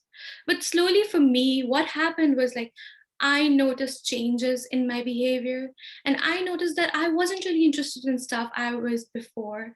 I noticed that I wasn't really interested in things I thought I was interested in before coming to Temple. What really happened was I was overwhelmed with all the new changes without realizing I was overwhelmed. And I needed help very clearly, but I didn't realize I needed help, which is, I think, a very common experience with a lot of college students, no matter if you are studying abroad or in India, because that is the first time you're leaving your home. The people you're familiar with around, you're going into a new setting. So for me, how I examined that situation was like, let me just block that for now and go on. So I blocked that, didn't really pay attention to that. But what happened was it compiled, and it formed into a greater issue, which impacted my ability to attend classes later on, not really wanting to be social. Now, how I realized I needed help and how the counseling psychology intervention came into. So Mrs. Mishra, Amita Mishra mentioned a really great point that teachers need to be counselors. Because for me, my first step when I had my breakdown and I was like, I do not want to be in college anymore. It is not like how I imagined. It is not something I would plan on doing for the next 4 years. It was in my freshman year, my first year. And that's when I realized I needed help, and I reached out to my professor. She was my first step to getting help. So I think it is very important for teachers to have that counseling aspect in their knowledge. So that was my first step, and after that she referred me to a lot of resources I didn't even know existed, and a lot of support systems, a lot of groups. And that's how I started into the counseling psychology field. Before that, I was studying psychology, but I wasn't really sure what I wanted to do with psychology, and I was still figuring out what I really liked about psychology. But after that, that is what helped me gain interest in counseling psychology after I have been through that experience myself. With psychology, I would say that it's very important for colleges in India or abroad, anywhere in the world, to have a support system for students, because this is something very common. And the most comforting words I could hear were, yes, I'm going through the same thing, when I started talking about it. And when I went to a therapist, they told me that you're not the only one. Like, this is one of the most common reasons students come in. That's the academic stress, the cultural shock, the college environment, which is completely different from what you've been experiencing for the usually first 18 years of your life. With that, sorry, I'm just looking through my notes. Also, this is my first time speaking in front of a group, so I'm a little nervous. No, you're doing a great job. Okay, so that's how I really realized that I was not there alone. And we as humans are social creatures. We need a social group. We need to interact with people with similar experiences. And it's very important to validate our feelings when we are feeling that way. Because regardless of what the other person feels, like if you feel I shouldn't be having those feelings, wouldn't really do anything for me, because I would still be feeling that way. And with somebody else telling me that that my feelings are not valid would just make things worse for me rather than helping me. So the first step in counseling psychology that we as a community and somebody who's an aspiring counseling psychologist need to understand is empathy and validation. No matter what, we need to validate those feelings and we need to approach them with empathy. You might not really understand where I am coming from, but you can still be like, I am there for you and I'm going to try to understand what you're trying to say. And that being said, one thing I realized my cause of all that academic stress was very deep rooted in the way we in India see our education system. So it's a lot of mugging, learn everything, chuck down the information, and just vomit it out in the exam. We don't really want to imply that information. As long as you're scoring a good percentage or as long as you're getting a good grade, you're a good student. That does not really make a lot of sense to me because you're not really gaining knowledge. You really need to gain knowledge. And I think the root changes need to be in the way we see education. And with education, sorry, I'm just going to look through my notes real quick. We need to start teaching students from a very young age how to have that coping mechanism. Because for me, I did not have a coping mechanism when it came to stress. My coping mechanism was not attend classes, be in my room with myself, and be sad there, which is not really a coping mechanism. It's just being sad in a room, which sounds as sad. It's as sad as it sounds. So one thing which I would really like to see as a change would be learn how to cope with these stressful situations and intervene before they become a crisis situation. And what I mean by a crisis situation is when you don't see a point of anything anymore. And in a crisis situation, you can have a temporary intervention, but we need to come up with a long-term solution for that crisis situation, or for that even to reach to a crisis situation. And who was it? It was Dr. Bansal mentioned that mind and body are need to go together, because a lot of times we don't really believe somebody who's saying, I don't feel good, I don't feel happy. We usually see the physical symptoms. If somebody says, I have a headache, we see that as a problem. If somebody says my arm hurts, my legs hurt, or my body hurts, we see that as a problem. But we don't really see emotions as a problem. And with that is a great disservice, definitely, because with mental health, your body and your emotions go hand in hand. Sometimes we, at least for me, I started getting headaches when I was stressed. I would display physical symptoms as in not feeling well, not wanting to eat. And I thought it was normal because physical symptoms are, okay, there are times where you don't really feel like you have a headache, but it's not because it's just a headache. It's because you are stressed.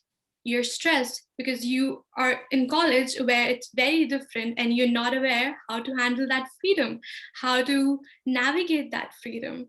So I think it is very important that to see physical and emotional symptoms as not just excuses for somebody. And if somebody's trying to reach for help, take that seriously, because a lot of times we are just like, oh, it's just a headache, it's going to go away. But it's not going to go away. It's going to stay there, because until and unless that root cause is not solved, is not reached an outcome, it's never going to go away. It's still going to be there. And it might go away temporarily. It's going to come up later in life in another stressful situation. You might get out of college, you might go into work setting, but with work setting, you might run into a project where you're not really sure what you're doing, and you might start experiencing those symptoms again. So I feel like there needs to be a long-term solution to all these things, and that long-term solution starts with the very beginning.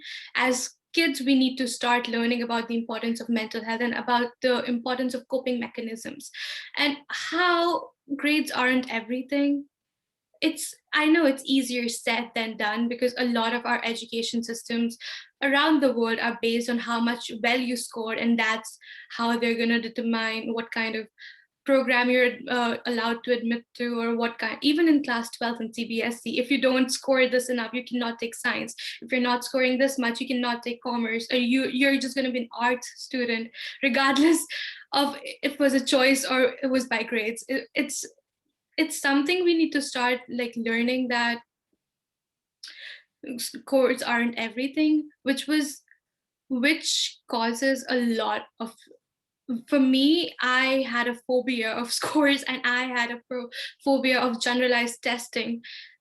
Tests in general, like I would know those stuff, but I couldn't really perform on tests because I was just so scared that I am not gonna do well.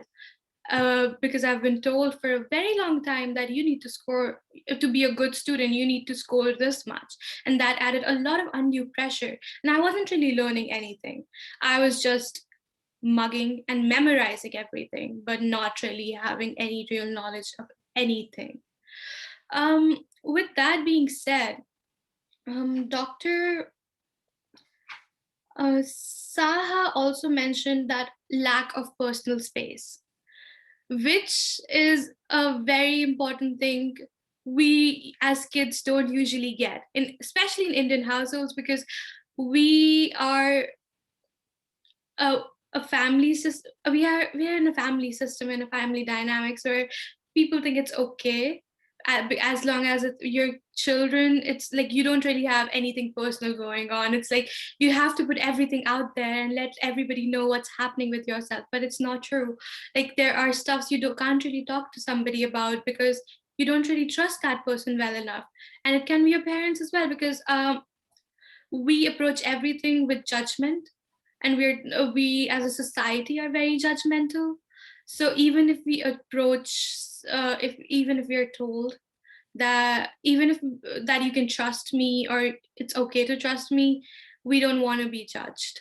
So the root issue would be stigmatization, and we need to stop that stigmatization. And that too also starts with schools, because and teachers, because they're usually our first point of outreach, and empathy plays a very important role in that.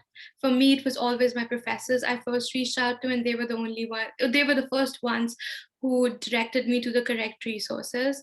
And with colleges as well, it's very important to start taking, whenever, if a student is not showing up to classes, if a student is not turning in an assignment, maybe there's something more than just laziness. There's a mental health component to that.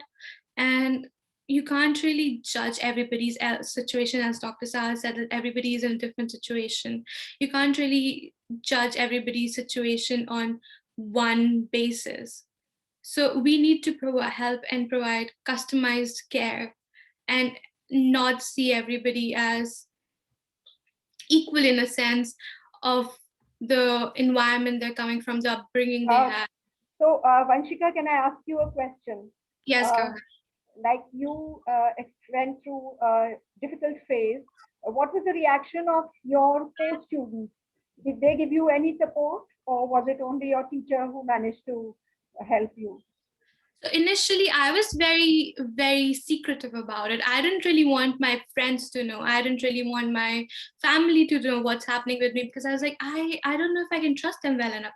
And I was scared of the judgment aspect, and I didn't want anybody to think about that I'm being lazy or I'm not trying hard enough. So I kept it to myself initially. And when I reached out to my professor and when I reached out to counseling services, that's when I actually realized it's pretty common. A lot of students go through that. And I started opening up to my friends, and they were like, yep, that's something we are going through as well. And that's something we have experienced in the past. And that's how that trust started to build. And I think for me, it's very important to talk about these things. And that's how I resolve a lot of these things. So if somebody else with a similar situation is going through that, and we talk about it, and it helps me understand that there are more aspects to it. It helps me take a step back and look at it from maybe a bird's eye view and see the whole situation as a whole and not be very one track. I must congratulate you, Vanshika, for being so forthright and so forthcoming about the situation that you went through. And I'm sure there are a lot of students out there who would resonate very well with whatever you have just shared. So I must also congratulate you, because it takes a lot of courage to, share things of this kind. So thank you very much, Vanshika, for sharing your experiences. And I'm sure it will give a lot of courage to other students to seek help when they require it. Thank you so much for joining us. Thank you. Thank you, Vanshika. Ladies and gentlemen, moving on, I now bring you a young psychologist, Dr. Janvi Devdutt, who will be sharing her views. Dr. Janvi Devdutt is an assistant professor at the Department of Psychology, SRM University, Andhra Pradesh. She is a licensed clinical psychologist recognized by the RCI with 8 years experience of working in the field of mental health. Dr. Janvi completed her MPhil in clinical psychology from the Institute of Human Behavior and Applied Sciences in New Delhi. Later, she did her PhD from the National Institute of Mental Health and Neurosciences, that is NIMHANS, Bangalore. And as a practicing clinical psychologist now, she has a keen interest in the promotion of mental health. She has conducted numerous workshops with college students for youth mental health programs. She has conducted workshops for organizations, working adults, for the area of workplace well-being. Her other areas of research interest include psychotherapy, emotion regulation, and digital interventions for mental health. Dr. Janvi Devdutt, welcome to our webinar. I will now request you to please share your views with the audience. Thank you, Dr. Devdutt, for that introduction. And I also thank the university, Shobhit University, and Chancellor, Sir, Kumar, Shekhar, Vijendra, for giving me this opportunity to be here at this webinar today. I also would like to congratulate Professor Devdutt and the Center for Psychology and Human Behavior at Shobhit University for having launched this new program on PG Diploma in Psychological Counseling. And since the program began, we've been talking about the role and importance of psychological counseling across various domains, across age groups. Dr. Bansal was talking about how it is so relevant in the area of medicine. Of course, Mrs. Mishra spoke about the importance of counseling, in schools with young children. And then, Professor Saha and Vanshika both were referring to the importance of counseling at the college level with college students. I would like to broadly categorize from a mental health perspective, from a perspective of a clinical psychologist. I would like to broadly categorize people who require counseling or who require professional help into 3 groups.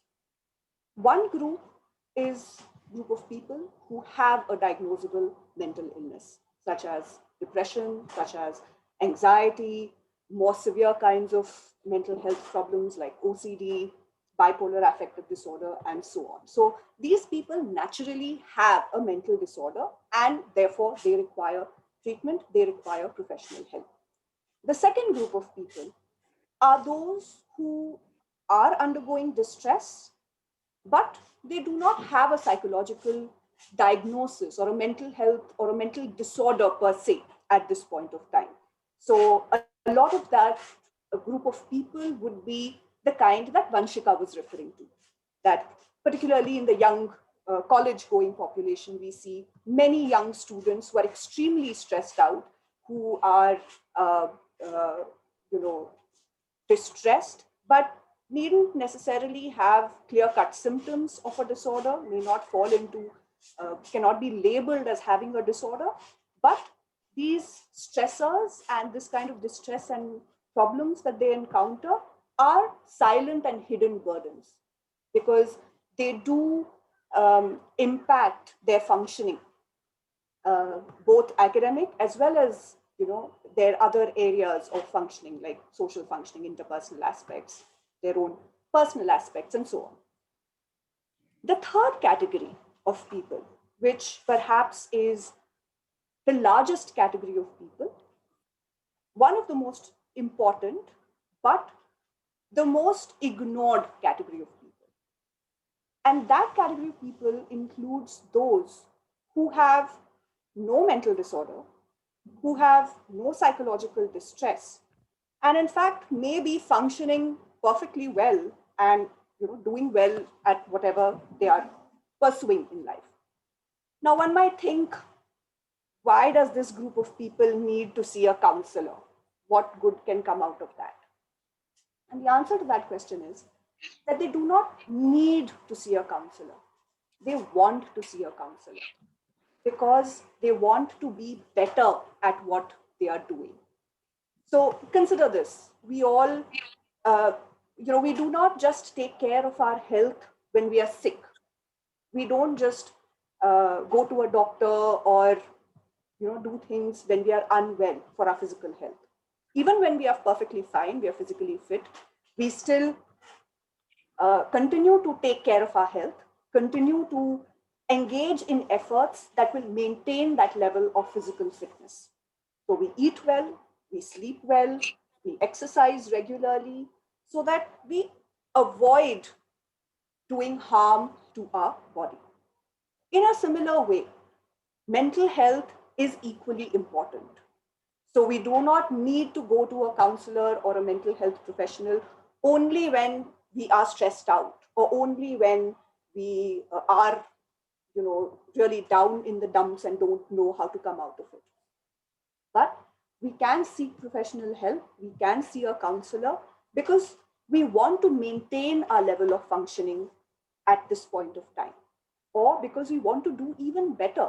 Or maybe there are certain aspects of our life which we want help with or we want to improve upon. Because we want to build resilience. So today I don't have a problem. Today I am functioning perfectly fine. But who's to say what might happen in 6 months, in a year from now, in 5 years from now? Life is unexpected. Stressors are inevitable. We cannot delete stressors from our life. But what we can do is to enhance our own coping mechanisms to deal with those stressors so that we do not succumb to these difficult circumstances, which we are definitely going to encounter in life at some point or the other. And that is why building resilience is very important. Resilience is our capacity to bounce back from stress. Now, how do we build resilience? What do we do? There are various kinds of skills that can help us to manage our psychological health, to manage our well-being, and to enhance our well-being. So a counselor can help us in skills such as how to manage our emotions better, how to solve problems better, how to have more enriching relationships in our lives with other people. It can help us on how to maintain our emotions, how to maintain our motivations or sustain our motivations when we are working towards our goals. It can help us to focus on our strengths. So many of us, we spend so much of our time fixing all that is wrong with us, right? My language is not very perfect. I need to be better at English. I need to speak better. I need to write better so that I can make a better impression in front of people. And so I I consume all my energy, invest all my energy into that one direction. How many of us have actually sat down to think that, what are the strengths that I have? What are the things that I'm good at? Because many of the things that we are naturally good at, we can use in our everyday life, either as students, either as employees, as working professionals. We can use those strengths to make our life better. But nobody tells us these things. But very often, if we encounter somebody who is tuned to these aspects of life, they can show you these strengths in you. And that is where a course like psychological counseling can be very helpful for not just people who have a psychology background or who want to practice as professional psychologists. If you're a teacher, as Mrs. Mishra very rightly pointed out, if you're a teacher and you've been exposed to the nuances of human behavior, you will be able to help your students out, not just with academics, but with so much more, with their development as human beings, encouraging them to be better people, to not just focus on academics, but there is just so much more to a person. You'll be able to do that if you have that kind of a background or that kind of priming with exposure to courses like these. Empathy, a skill that so many of us have mentioned over here, but how many of us are actually able to practice it? Empathy is when we're able to feel for another person, put ourselves in another person's shoes and feel what they might be going through in a difficult situation. A very simple example of how these kinds of interactions, play about in our daily life. Now, so many times it happens on an everyday basis. A friend comes to us, they are distressed, they are in a problem situation. Sometimes they're very, very overwhelmed, and they just sort of start crying out and they're in tears about something that they are going through. For most of us, what is our instinctual or most spontaneous reaction when we see somebody crying in front of us? For most of us, our reaction is, oh, it's going to be okay. Don't cry. It's going to be all right. But how do you know that it's going to be all right? Yes, you're trying to be positive with the other person, but without necessarily having an overall view of really what this person is experiencing. And for most of us, looking at somebody who's crying makes us feel extremely uncomfortable. So we are trying more to reduce our own discomfort in that moment by telling the other person to stop crying. How many of us know how to just sit quietly in a silent space, yet being just there for the other person, being supportive in that moment? Because these skills are not taught to us. These aren't things that we learn in our school or in our college or during our professional lives. But these are skills that if we are able to pick up, we will be able to use them in our professions, in our personal lives, with people around us. And this helps to build that resilience, and it empowers us to provide support to other people. We don't need to be experts. We don't need to be professionals. Dr. Janvi, if I may interrupt, there's a question on the chat box from someone, and the person wants to know that sometimes people have kind of an ego issue about going to a psychologist. You often hear them saying, no, I'm not mad that I need a psychologist. Why should I see a psychologist? So they do not want to accept that they need help. So as a practicing clinical psychologist, what would you suggest in this kind of a situation? Yes, so very often people are very resistant towards seeking professional help because the stigma still exists. Even though we are having a program like this, even though there's a lot of awareness being generated in the media, yet the fact is that there are many people who still are very hesitant. Now, if you as a person are able to recognize that somebody in your circle or a family member is undergoing some problem, has some issues, but you know that this person doesn't seem open enough to seek professional help, you can consult a professional to find out how you can handle such a person better, or how can you deal with this kind of a person better. Because that will help you to reduce your own frustration. And in the process, you might learn or gather some insights which could be beneficial for the other person in managing themselves, or in dealing with whatever issue or problem that they may be experiencing. And therefore, I'm going to stop now because I've already exceeded my time limit. But with that, I want to highlight that the role of psychological counseling, not just in the profession of, not just from the aspect of mental disorders or depression or anxiety, but the fact that mental health is fundamental and it is relevant for each and every human being. And therefore, pursuing a course like this will help you empower yourself to deal better with these kinds of situations that might arise in whatever profession you might be in. And with that, I just want to congratulate once again the university for having started this program. I hope that there are many people who show the enthusiasm and the interest for the course like this and are able to utilize it in their respective fields. Thank you very much. Thank you, Dr. Janvi, for your very insightful talk, and particularly also for putting counseling in a proper perspective, that it is not just for those who are undergoing a problem, but also for those who are completely normal in. Thank you very much for sharing your thoughts. And now, ladies and gentlemen, our next speaker is from the USA, joining us again at a very unearthly hour from their perspective, Mr. Bajeerao Patil. Mr. Bajeerao Patil has over 3 decades of national and international experience in the field of addiction and mental health counseling.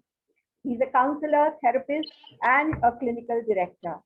He's a licensed clinical social worker in Pennsylvania, USA. He works with individuals using illegal drugs and those who experience mental health issues like low self-esteem, relationship issues, anxiety, depression, etc. He's a certified alcohol and drug counselor through the Pennsylvania Certification Board. A patient-centered counselor who uses the modalities of cognitive behavior therapy, supportive therapy, psychodynamic therapy, humanistic therapy, family therapy, and so on. I welcome you, Mr. Bajeerao Patil, and I would invite you to share your views with the audience. Thank you for having me here, Dr. Devdutt. And congratulations for starting this PG diploma. It's really going to be a great help to a professional as well as in personal life of people. And as it was being said, that psychology allows people to understand the connection between body and mind. And I would also like to talk about the scope of this course globally. Can you hear me? Yes, we can hear you. Thank you. Around 450 million people in the world today suffer from mental health issues. And about 20.6% population of the US alone currently suffer from mental health issues. And the top 10 mental health illnesses are anxiety disorder, behavioral and emotional disorders, bipolar affective disorders, depression, dissociation, eating disorder, then obsessive compulsive disorder, PTSD. Hello. Yes, you are audible. Can you hear me now? Yes, you are audible. Oh, because my office is in the basement. Sometimes the reception is bad here. So, it can be a reception problem at times. So I'll be like losing my confidence here myself, thinking if I'm connected or not. No, we can hear you. Please go on. Oh, good. Thank you. Thank you, Janvi. You spoke really well. And thank you for, helping us gain some insight into psychology. Thank you. So let me tell you something about how this course will help those who are trying to take this course. I was actually, I had done my master's in labor laws, labor studies from Mumbai University. And I was a HR head for the multinational in India. So when I was working with employees, it wasn't that easy to understand their emotional health. But luckily, I also had a background from social work. It did help me because I had studied defense mechanisms and coping skills, so on and so forth.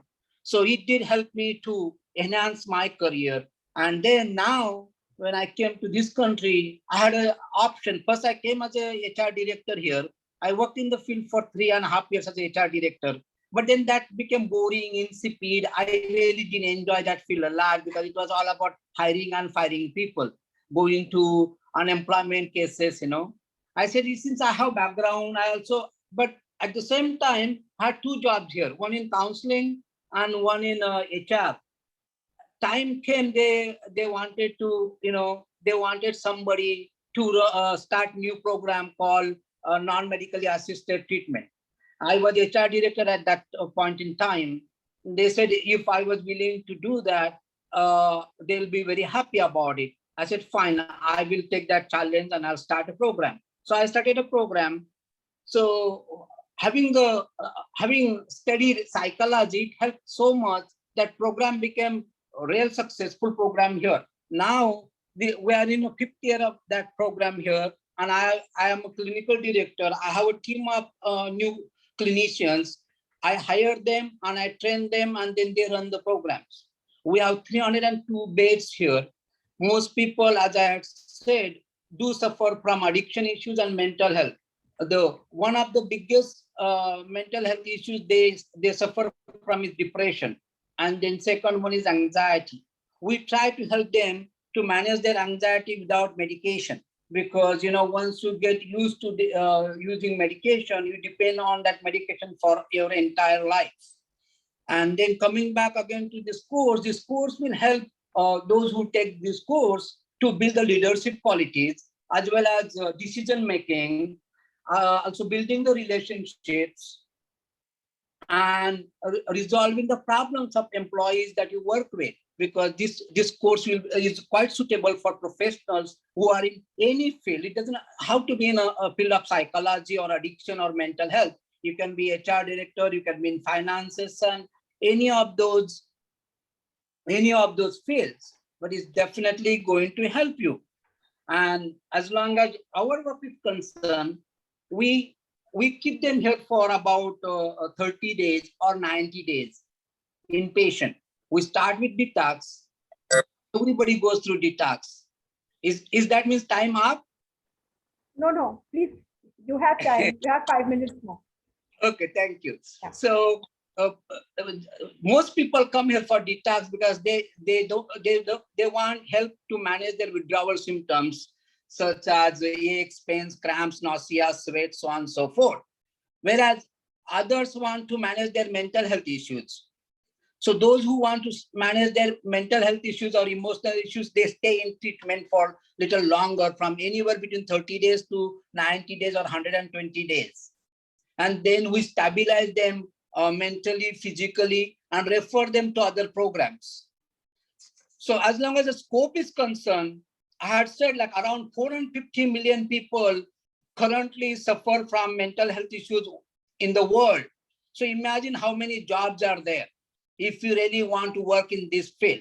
So doing this course, you're not going to lose anything, but you're going to gain. It's going to enhance your career as well as your personal life, because it will help you understand how to speak with people, how to communicate, how to understand, how to empathize with them. One of the biggest problem, we sympathize with people instead of empathizing with them. And it's all people need is empathy. People need somebody to listen to them. Sometimes, as Dr. Janvi said, just silently you listen to them. You don't have to say anything. And that's one of the biggest coping skill people need to have. That is listening. Listening starts, even your recovery process starts with listening. There are about 23.6 million people in this country alone are in recovery today. But at the same time, over 20 million people use drugs every day. So, but it depends like what kind of attitude you wear. If you wear a positive attitude, you will look at 23.6 million people who are recovering today. Then looking at those 20 million, over 20 million people who use drugs every day. So there's a scope, and you feel really personal satisfaction helping people. You understand. See, if I hadn't studied psychology, I wouldn't have been writing books. I studied psychology. I work in the field. It became so easy for me to understand and write about people. Life is all about understanding yourself and understanding people. And psychology helps with that, because psychology allows people to understand more about how the body and mind work together. So this course will definitely open different doors for all of you. It has a large scope worldwide. And in India, this is upcoming. It's going to help you a lot. Anybody has any questions? I can't hear you. Okay, we will take up the questions just a little later. So thank you very much for sharing your views with us. You have given some very practical aspects of the importance of counseling. Thank you for joining. Sure, thank you. Ladies and gentlemen, our next speaker is from the corporate sector, from one of the leading organizations of Meerut, the Dayal Group of Industries, Mr. Abhay Dayal. Mr. Abhay Kumar is the Managing Director of Dayal Fertilizers Private Limited. He has held this position for over 42 years, and currently he continues to be in the chair. Mr. Abhay Dayal, apart from being a corporate leader, is also interested in social causes, including the education and health of disadvantaged children, as well as in professional management bodies. Mr. Abhay Kumar has been the past president of the Meerut Management Association. He is also a member of the All India Management Association. His company, Dayal Fertilizers Private Limited, is a company that manufactures micronutrient fertilizers, plant organic fertilizers, biofertilizers, pesticides, seeds, cattle feed, poultry feed, and plant growth promoters. I request Mr. Abhay Kumar to share his views about the importance of counseling as he sees it for the corporate sector and in organizations. Mr. Abhay Kumar. Thank you, Dr. Devdutt. I hope I am audible. Yes, you are visible as well as audible. Yeah. Okay. Well, at the outset, I must congratulate Shobhit University and Dr. Devdutt for organizing this all-important webinar.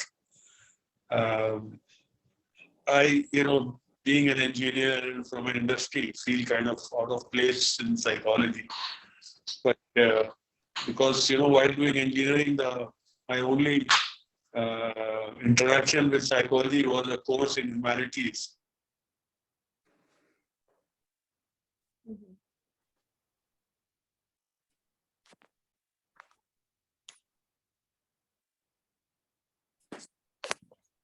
Let me share with the audience that Mr. Abhay Kumar is an alumnus of IIT Kanpur. He did his BTech from IIT Kanpur, and then he put his skills to use in establishing the Dayal Fertilizers.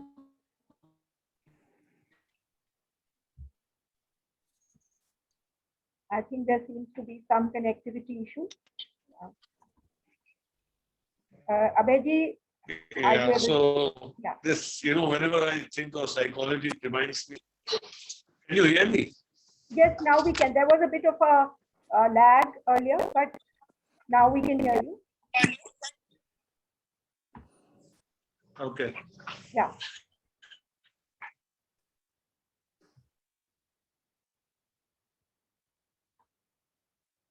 Yeah, so I was saying that psychology always reminds me of Dr. Kumar, who, and can you hear me still? Yes, Hello. yes, we can hear. We can hear you. I think I have a bad connection, but anyway, you'll have to bear with it. No, we can hear you.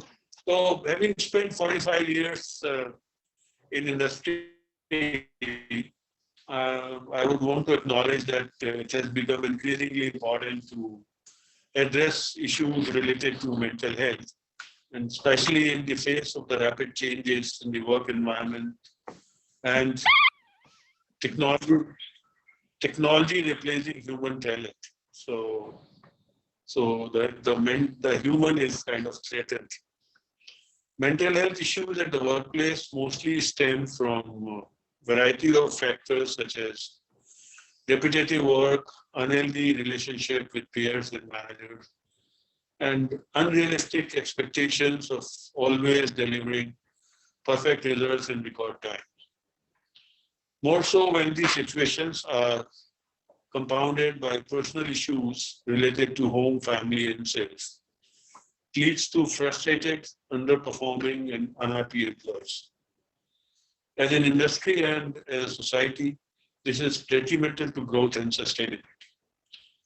In 2020 alone, COVID brought with it a massive wave of work-related mental health disorders.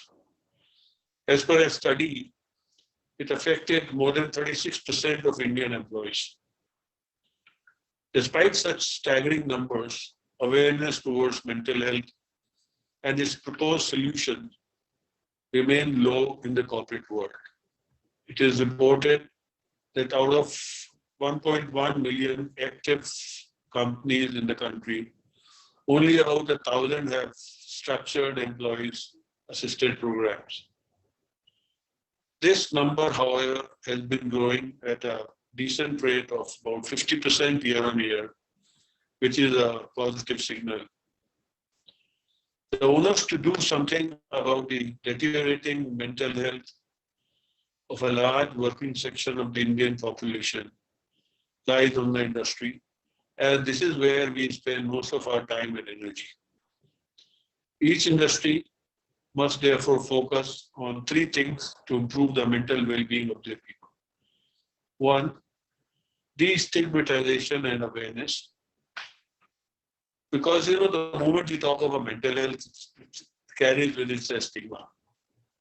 Two, prevention, and three, treatment. I would want to share now a few interventions from my experience in the industry. Culture is the cornerstone of employee happiness and productivity. Companies that ensure a healthy and nurturing work environment perform better in this regard. Offsites, in-house recreational activity rooms, sessions on health and nutrition, yoga and meditation are all great preventive strategies that help avoid burnout-like situations, especially for long working hour industries. The next point is conflict resolution is commonly identified concern that can be effectively managed if the company encourages difference of opinion and provides a safe space to its employees to share their thoughts without derision. Three, leaders and managers should always be able to hear the unheard and take necessary corrective measures. We at Dayal encourage our senior managers to go beyond only work-related conversations and encourage them to ask their team members about their well-being as a practice. Next is HR should act as a neutral, approachable representative of the company that can provide initial counseling, and escalate issues. 5. Bring mental health disorders out of the shadows by holding awareness sessions and running campaigns on work-life balance. Last but not the least is seeking external help from qualified professional counselors as and when required. In fact, there are several other benefits of having professional counsels on board, such as improved hiring, effective performance appraisals, trained managers for basic counseling, and development of talent in line with the organization goals. While preparing for this address today, I also learned of many initiatives that are being taken by corporates across India that I hope to implement at Dayal. Some of the noteworthy ones I would like to share here. 1, a written mental health policy on how the company should respond to mental health struggles being faced by its people, and that too in a completely confidential manner. I believe this gives clarity to the employees on solutions available to them and will make it easier for them to seek help without the fear of judgment or consequences that may affect their performance at work. The next step is the integration of mental health into employee welfare funds. The next one is extending leaves to cover mental health days and creating a culture of self-care. Commitment to catering for the mental health of its people is not just the morally right thing, but also the economically right thing to do for companies. WHO points out that $1 is spent in treating common mental health disorders results in return of $4 in improved health and productivity. Before I end, I would want to thank Dr. Dept for inviting me to speak on behalf of the industry on this important subject. I would also want to thank my daughter Amita, who has helped me prepare this address. Otherwise, it was just not possible. And I'm sure that this seminar will bring the much deserved attention and gravity to the mental health disorders and what society, industry, and individuals can do to prevent and to address these effectively. Thank you very much. Thank you very much, Mr. Abhay Kumar. And thank you, Amrita, for helping Mr. Abhay Kumar deliver such this very, very meaningful address. One of the things that you pointed out, which strikes a chord, is that an organization should have a written mental health policy. That's indeed an initiative which would benefit a lot of organizations and corporates. So thank you for sharing your insights.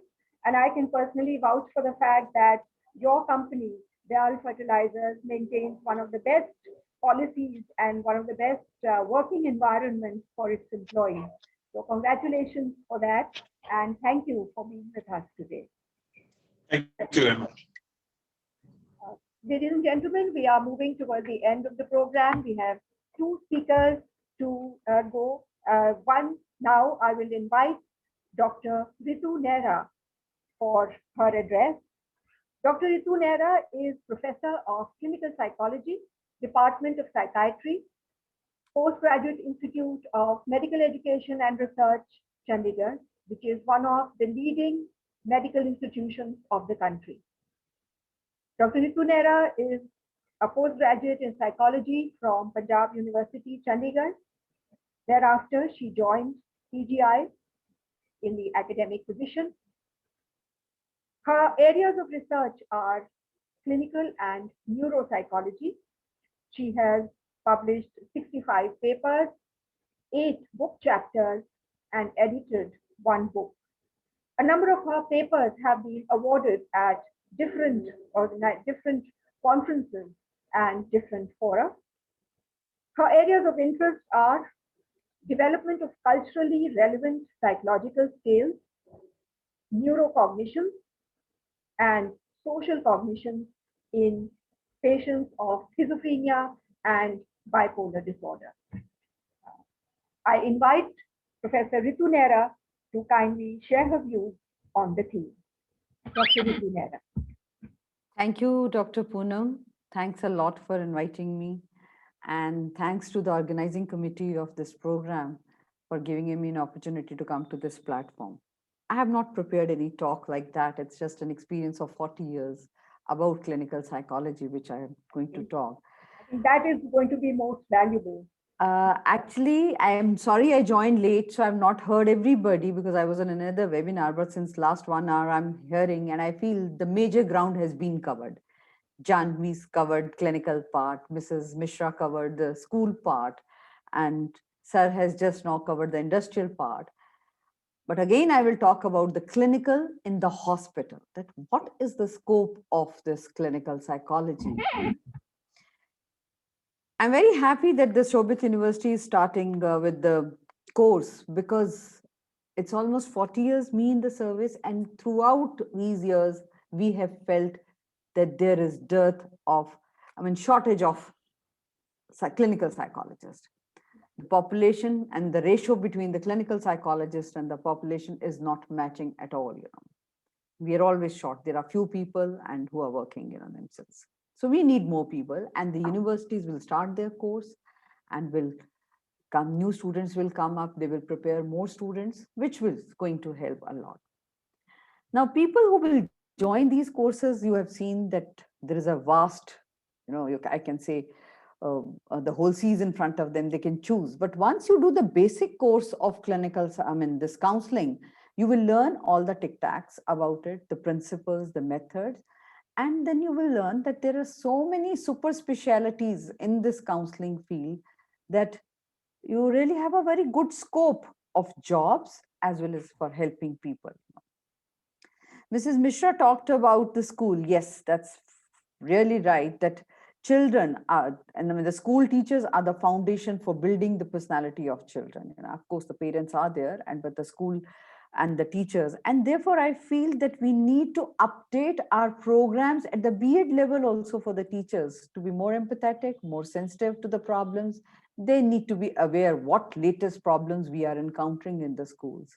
See, one of the major problems which is coming in the school is that the personality development is missing. It's just focusing on studies, numbers, and competition, which is leading to what? When these children come further to the major courses, not able to get into the professional courses they want just because of a half mark or so, the personalities are not strong, the chances of breakdown is there, and then the mental health issues come up with them.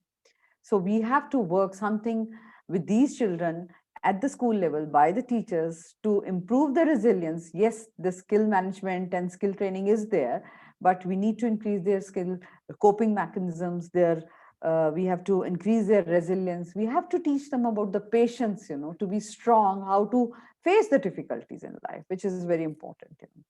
So a good school counselor can do all those things. Of course, it's a very difficult job, again, for one counselor with so many students. So we need more people for that.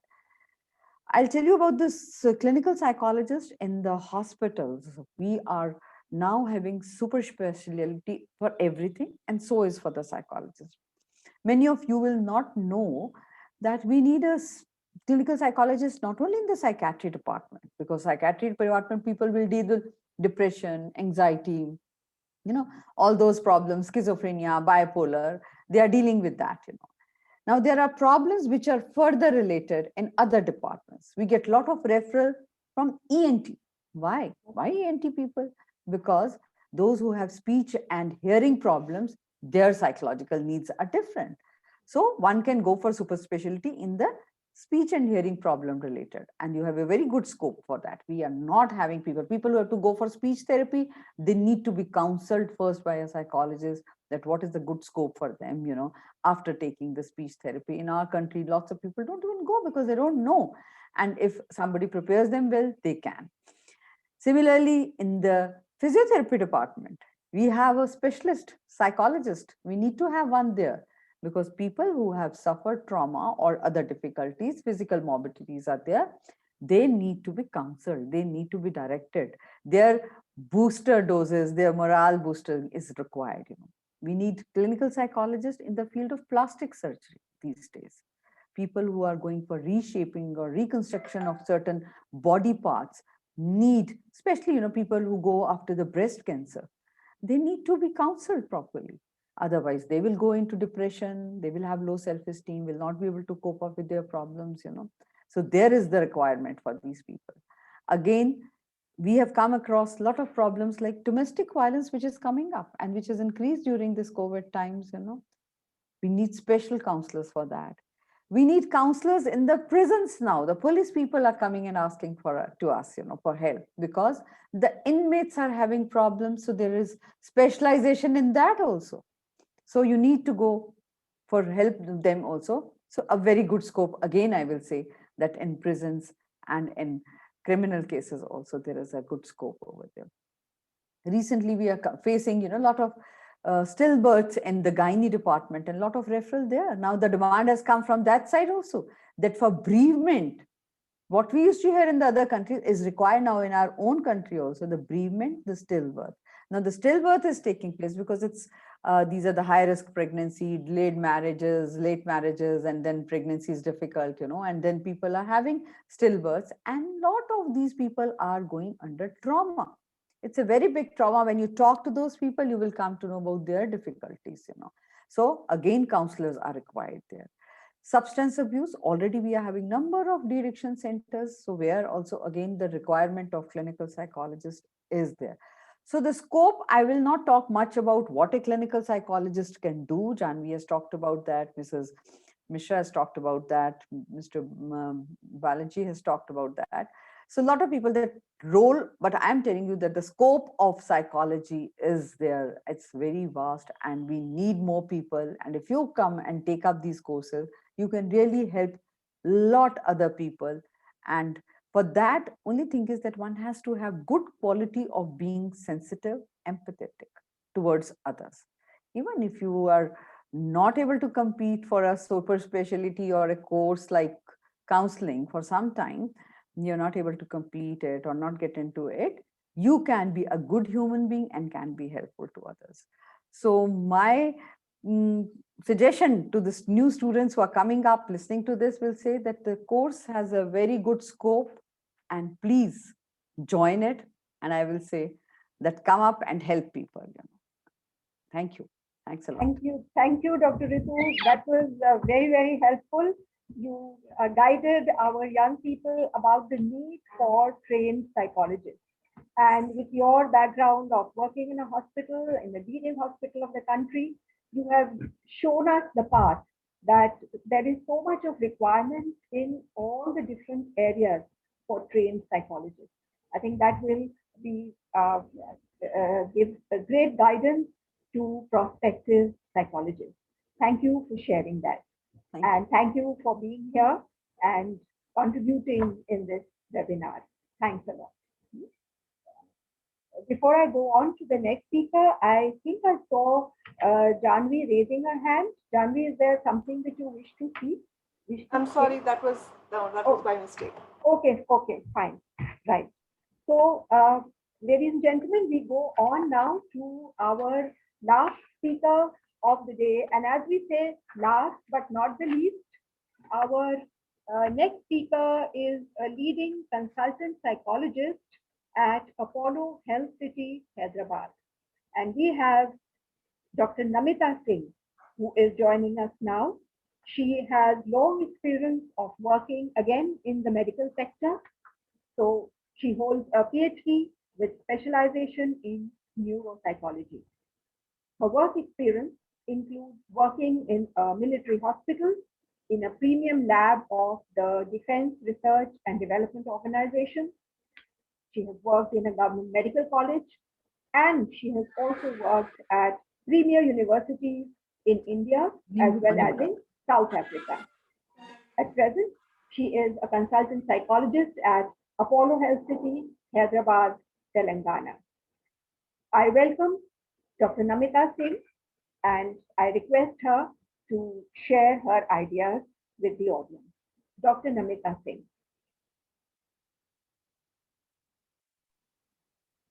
Namaskar, good evening and good morning to all the listeners and the panelists. It's a great honor to be here today evening joining for such a august company. And it's really inspirational to see so many different specialists come out with so much of insightful gems regarding the counseling profession. At the onset, I would like to quote from a genius of our lifetime, Einstein. He said, in the middle of difficulty lies the opportunity. And using this as my opening remark, I would like to mention that counseling is the need of the hour. And the more people get trained, we will have a better life quality, not just in India, but across the planet. The kind of situations we have been put into by our choices or by the natural selection process, what we have been seeing into the last year or so, and it will continue. I'm not being pessimistic, but I'm talking as a clinician. COVID-19 pandemic has has changed the history of human life and identity. Many of you may have heard the term, and I use it quite often. We are in the VUCA state: vague, ambiguous, confusion, and a lot of uncertainty. This itself is a crisis for human identity. And when any individual, whether it's from the animal kingdom or we as human, have confusion, when we have vagueness, the stress levels make our survival odd. In that context, we have been seeing a lot of turmoil, otherwise also because the changing lifestyle, situations, systems, dimensions of our living has made it a bit of challenge at every level. As many of us have heard Mrs. Mishra's comment on the education system from the industrial point of view or from the addiction point of view, the survival is not just about finding a realm to live, procreate, and survive. Many of us are getting into different kind of addictions because there is discontentment. And discontentment comes primarily, not only, but primarily from a locus of control. When we are not self-regulated, when we are not able to have a direction in terms of our needs, wants, and our capacity, this dissonance results into lot of discomfort. And any individual, if we have a mental health patient in the family, or even with a general distress, the family, the social system does get discoordinated. It results into multiple layers of dissatisfaction, which we see in the social systems. I will use a simple example. We are seeing more and more cases of road rage. Do you think it just comes from somebody being angry? No, it is a long drawn stress situation, and the road situation just becomes as a catastrophic last straw for that individual. As we are seeing, younger and younger children, kids are into not only alcohol abuse, most of us do ignore. India is facing a crisis of screen addiction. Most of us see 2-year-old kids do not do a simple task of drinking a glass of milk until and unless they are given the iPad or a device in their hand. And again, there is always a conflict of locus of control. A 2-year-old, 18 months baby trying to monitor the remote control of a TV or a device is giving a lot of problem for the surrounding people. But most of the family people and members do not realize. And these realizations, it's not that it's a big insight that we need to look into, but as a lot of the esteemed speakers have spoken about, having a regulatory system, having counseling system, having professionals who can see the difference and help people discriminate basics. So I really want to emphasize that students who are going to take up this will not only be successful as big professionals, but they would be really valuing and adding more competent uh, systems to the bigger society gains. I am a firm believer of Vasudhaiv Kutumbakam principle, and I vehemently like to promote it, that if I'm not happy, nobody else can be happy around me. And if nobody else is happy around me, I cannot enjoy my happiness. So with these basic principles, I would like to really promote and congratulate the students in advance for making this choice to come on board for this course. Again, with a bit of clinical input, what I have seen through these professional years, we are seeing a lot of changes in the system of disease presentation, whether it is emotional, mental, neurological, or physical. A lot of research shows that there is a very big component of post-traumatic disorder, stress disorder, and dementia. So people, children, or individuals who have faced lot of odd events, not the normal odds, but physical abuse, sexual abuse, family violence, they are more prone to dementia and forgetfulness in a early age onset.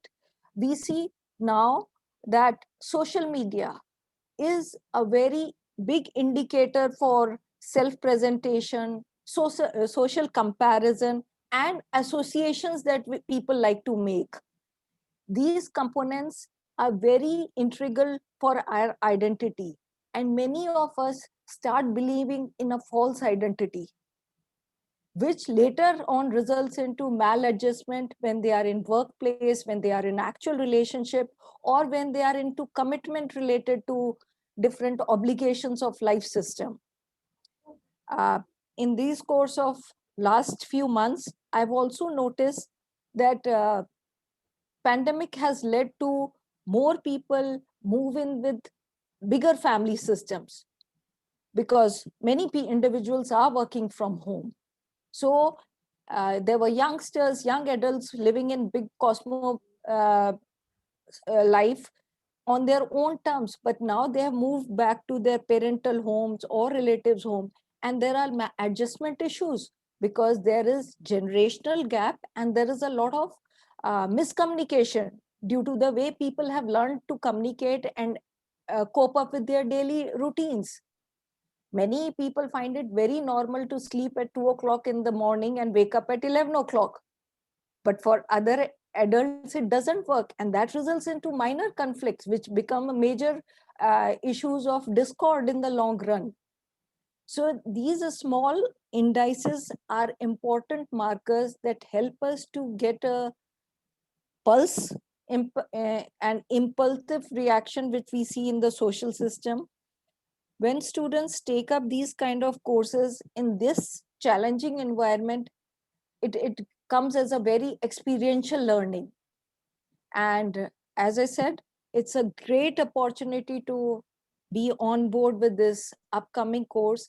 It will be really useful for your life, and you will be able to be a productive, competent, and an efficient human being in your own choices. Just two last parting sentences I would like to use, which again, through my professional experience, I have learned it, and I quite often use it. If you want to be trusted, be honest. And second thing is, every pain gives a lesson, and every lesson changes a person. So even as a professional, we change with every critical case. And it is important that due to the changing demands, we adapt. The survival of human race has evolved over these million years because we have adapted.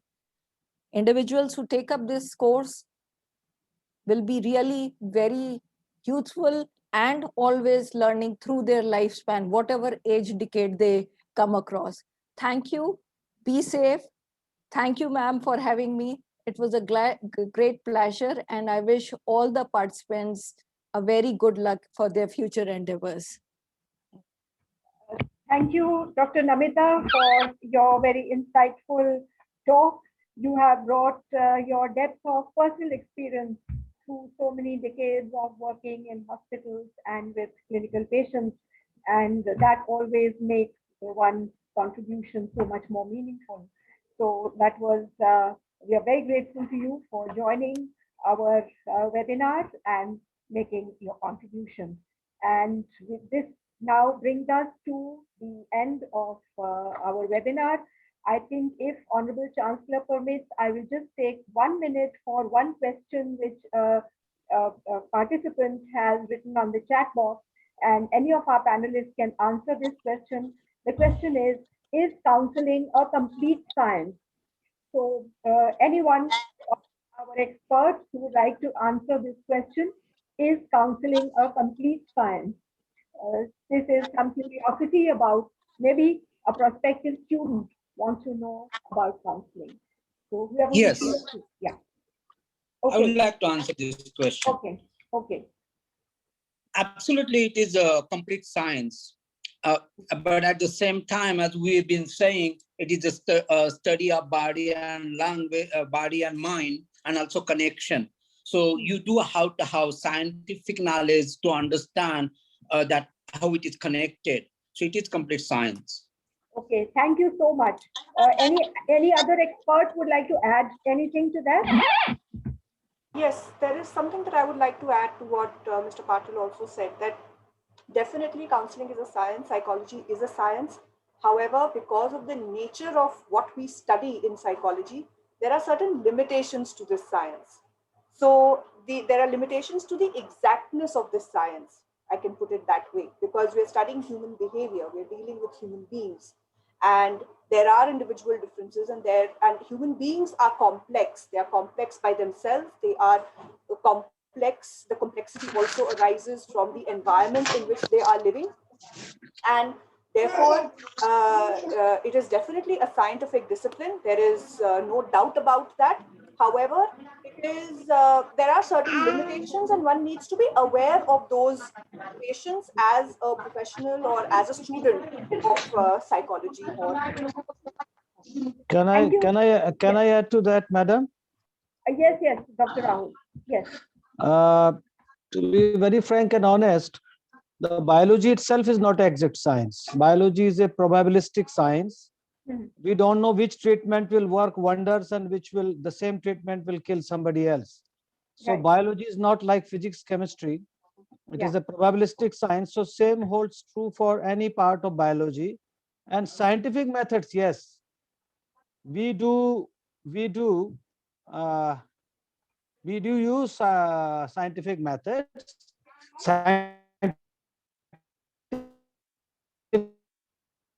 Okay. I think exploration, and if we add spiritual dimension to psychology, I feel it makes it more complete. That is my person. Thank you. Right. Thank you so much, Dr. Rahul. That was a great answer that you gave, and I hope that the person who asked the question is satisfied with the answer. This brings us to the end of this webinar, and it is for me to express my vote of thanks, my very, very heartfelt gratitude to each one of our experts, as well as to all the participants who joined us. I must apologize for the way in which we have overshot the time. We had earlier planned it as a 2-hour webinar, but I think I take responsibility for a certain level of miscalculation. I should have, since we have such an array of experts, we should have given more time. And I think I shall keep that in mind for the next occasion when we organize a webinar. Above all, I would like to express my deep thanks for our Honorable Chancellor, Shekhar Vijendra, with whose blessings we not only did this webinar, but with whose blessings we are starting the new course, the 1-year PG Diploma in Counseling Psychology. Thank you very much, sir, for joining the webinar and also for being with us throughout the duration of the webinar. I think that is something which makes us honored and proud. Thank So you very once much. again, It was indeed a pleasure, a learning session for me. I learned so many new things. Thank you, everybody, for sharing your wisdom. Yeah, over to thank you. you. Thank you. And I would like to convey my best wishes to all our participants as well as our experts. And I look forward to many more such webinars. I think we should keep meeting and keep interacting and keep learning from one another. Thank you all and Jai Hind.